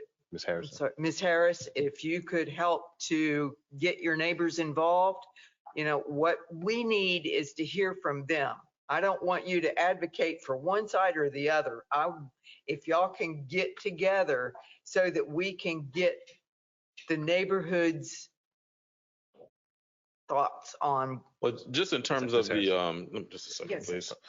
Just in terms of the sort of nuts and bolts of a public meeting, there's a couple of things that have to happen. So we have to find a time and date and a Yes. place, and then we have to notify people. Correct.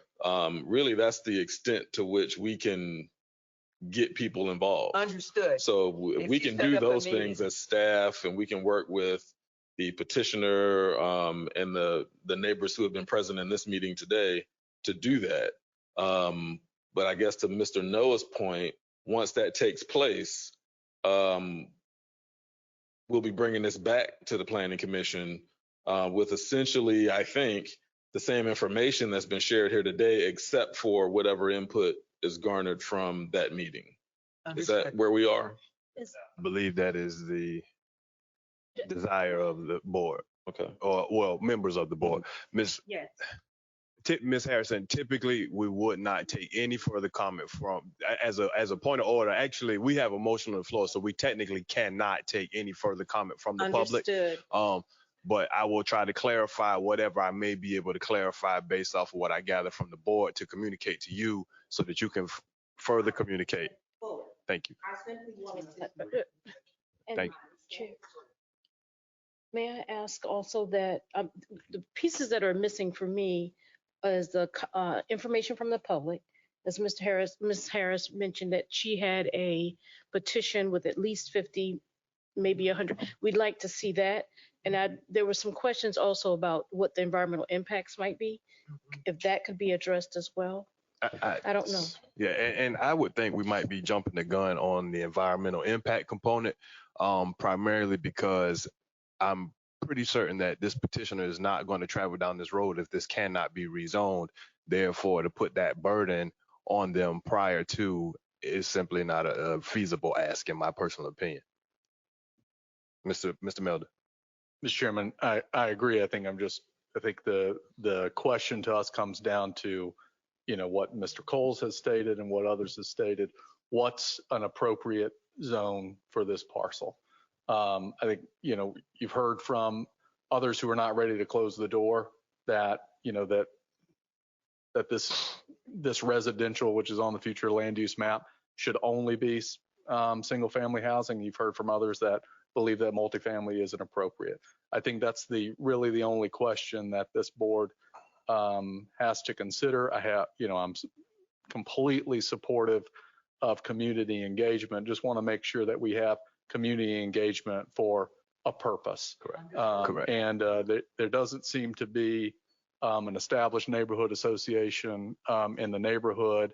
I think that the petitioner has done what's required in terms of posting.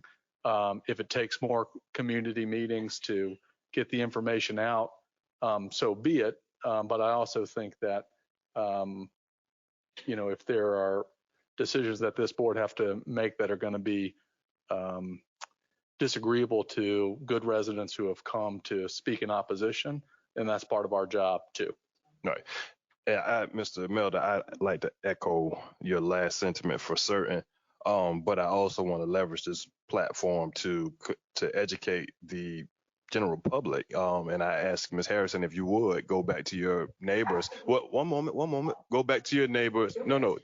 Go back to your neighbors and communicate this information. The petitioner, by right, has done their due diligence and attempts to communicate to the general public. From what we gather. So the onus also is on the community to show up. Unfortunately, there's only one of you right now here present. That's all I can speak to.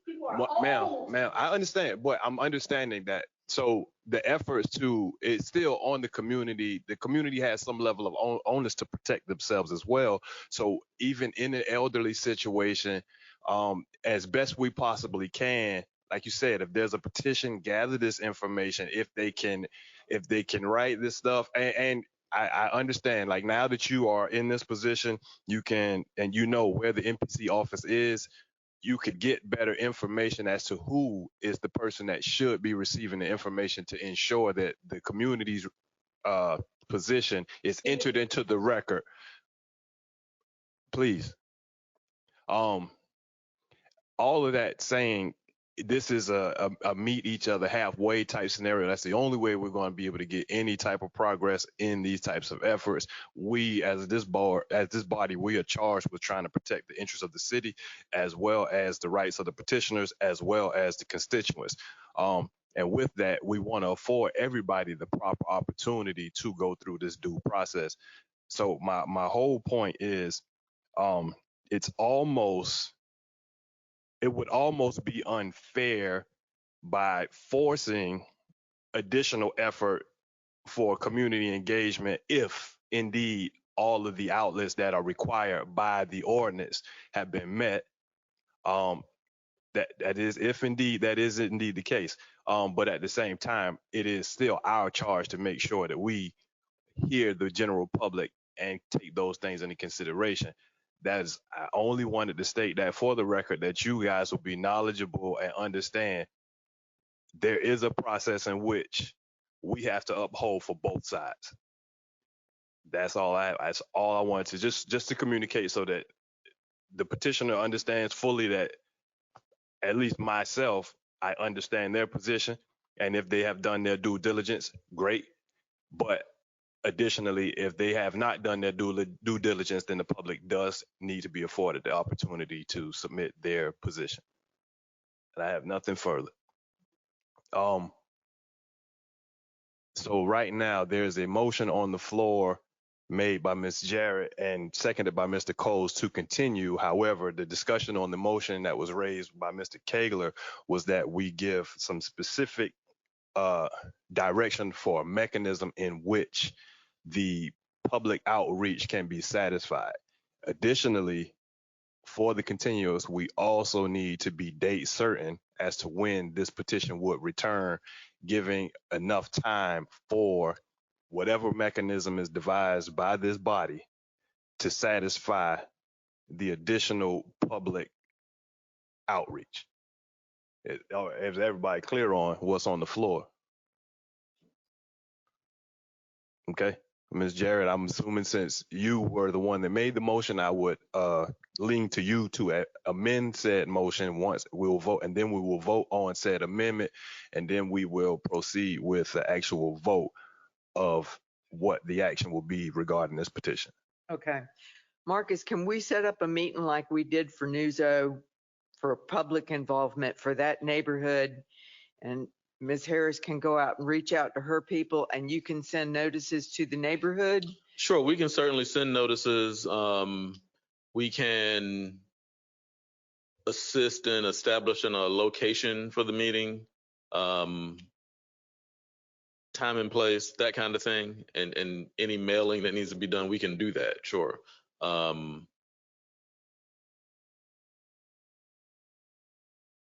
hear a but.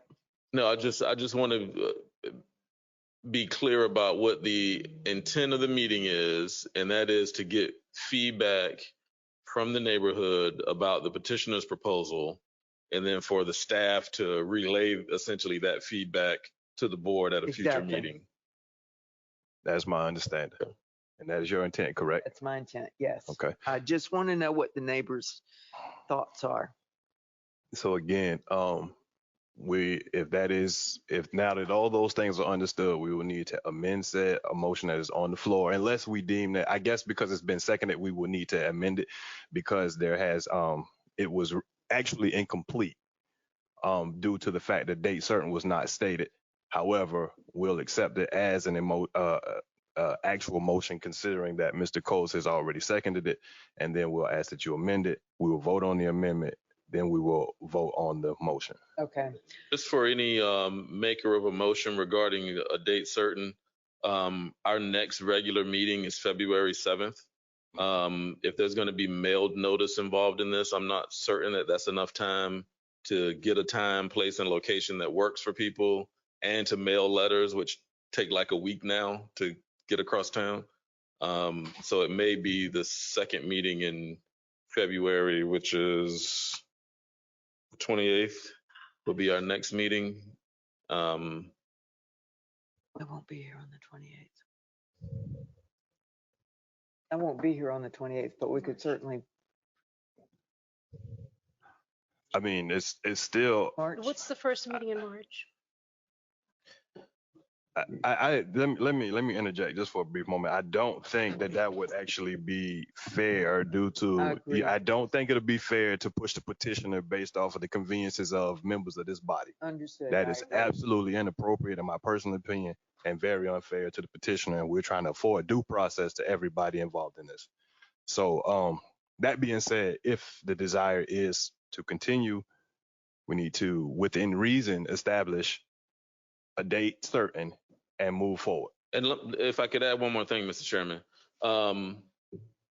if it were feasible to get a meeting together and notify people as needed and have it in time for the 7th, this board could certainly move to continue this item until the 7th. And then if it becomes unfeasible within the next week or 10 days, we can continue it for one more meeting. I'm sure the applicant's interest is to do it as soon as possible. Right. I'm sure it's the board's interest to hear it as soon as possible. So that would be another option for the board. And I personally think with this being such a pressing issue, I'm pretty sure it's going to be hot off the lips of anybody that has listened and or attended, to the point that even beyond letters, communication should be able to get out within reason to the community. We honestly have to still hold everybody in the process accountable, and some of the onus is on the public. And I feel the same way for even in the community that I live in. I just think it's fair, and that's our charge, to make sure that we're handling this business fair across the board. And that's where I want to stay with it. Agree. And I'm ready to amend if you're okay with it. Please. I'd like to make a motion to continue this in order to get public input. I would like for Marcus to work with for staff to work with the developer and with the neighborhood to set up a time and date for a public meeting. As well as location? As well as the location, yes, thank you. And continue this till February 7th, certain. Cole second. Thank you. So we'll try.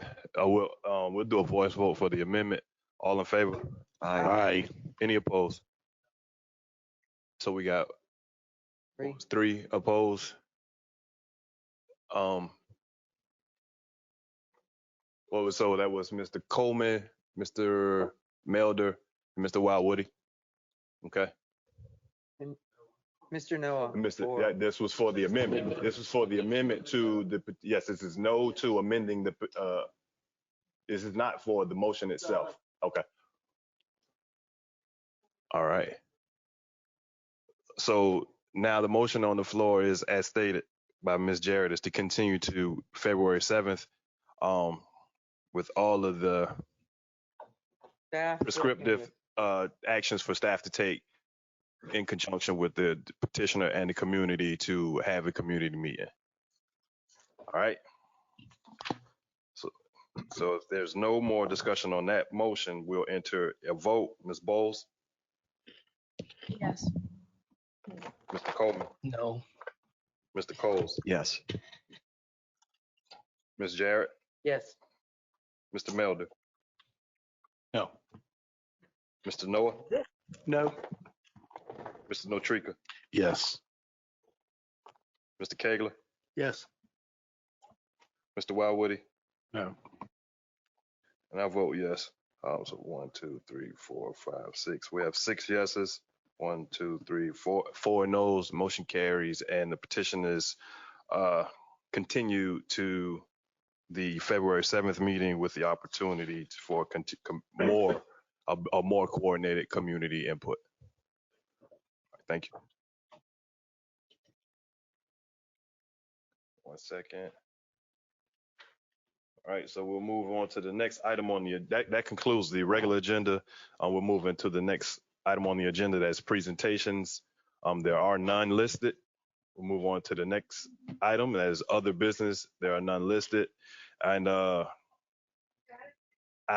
ideally would not have liked to go into executive session. I didn't think we were going to go this long, but we need to go in executive session with some forthcoming things that we have to address. So if we could get a motion to move into executive session. Motion. So I'll entertain a motion for, Motion to oh, return. we got to vote to return? Coles make motion Vote to return. Oh, to okay. return from executive session. Second. All in favor? All Aye. right. Now returned from executive session. Now we're back into the regular meeting. All right. Now we'll take action on no votes were taken in the executive session. I'll get my training wheels off me in a second. No votes were taken in the executive session, but we would like to take action on items discussed in executive session now. And so that action is we're going to vote for authorization to pay the retainer for our legal counsel for our pending litigation. Coles make a motion to pay our retainer for our pending litigation. Why would he second? All right, we'll do a voice vote. All in favor? Aye. Any opposed? All right, thank you. Coles make a motion to adjourn. All right, thank you.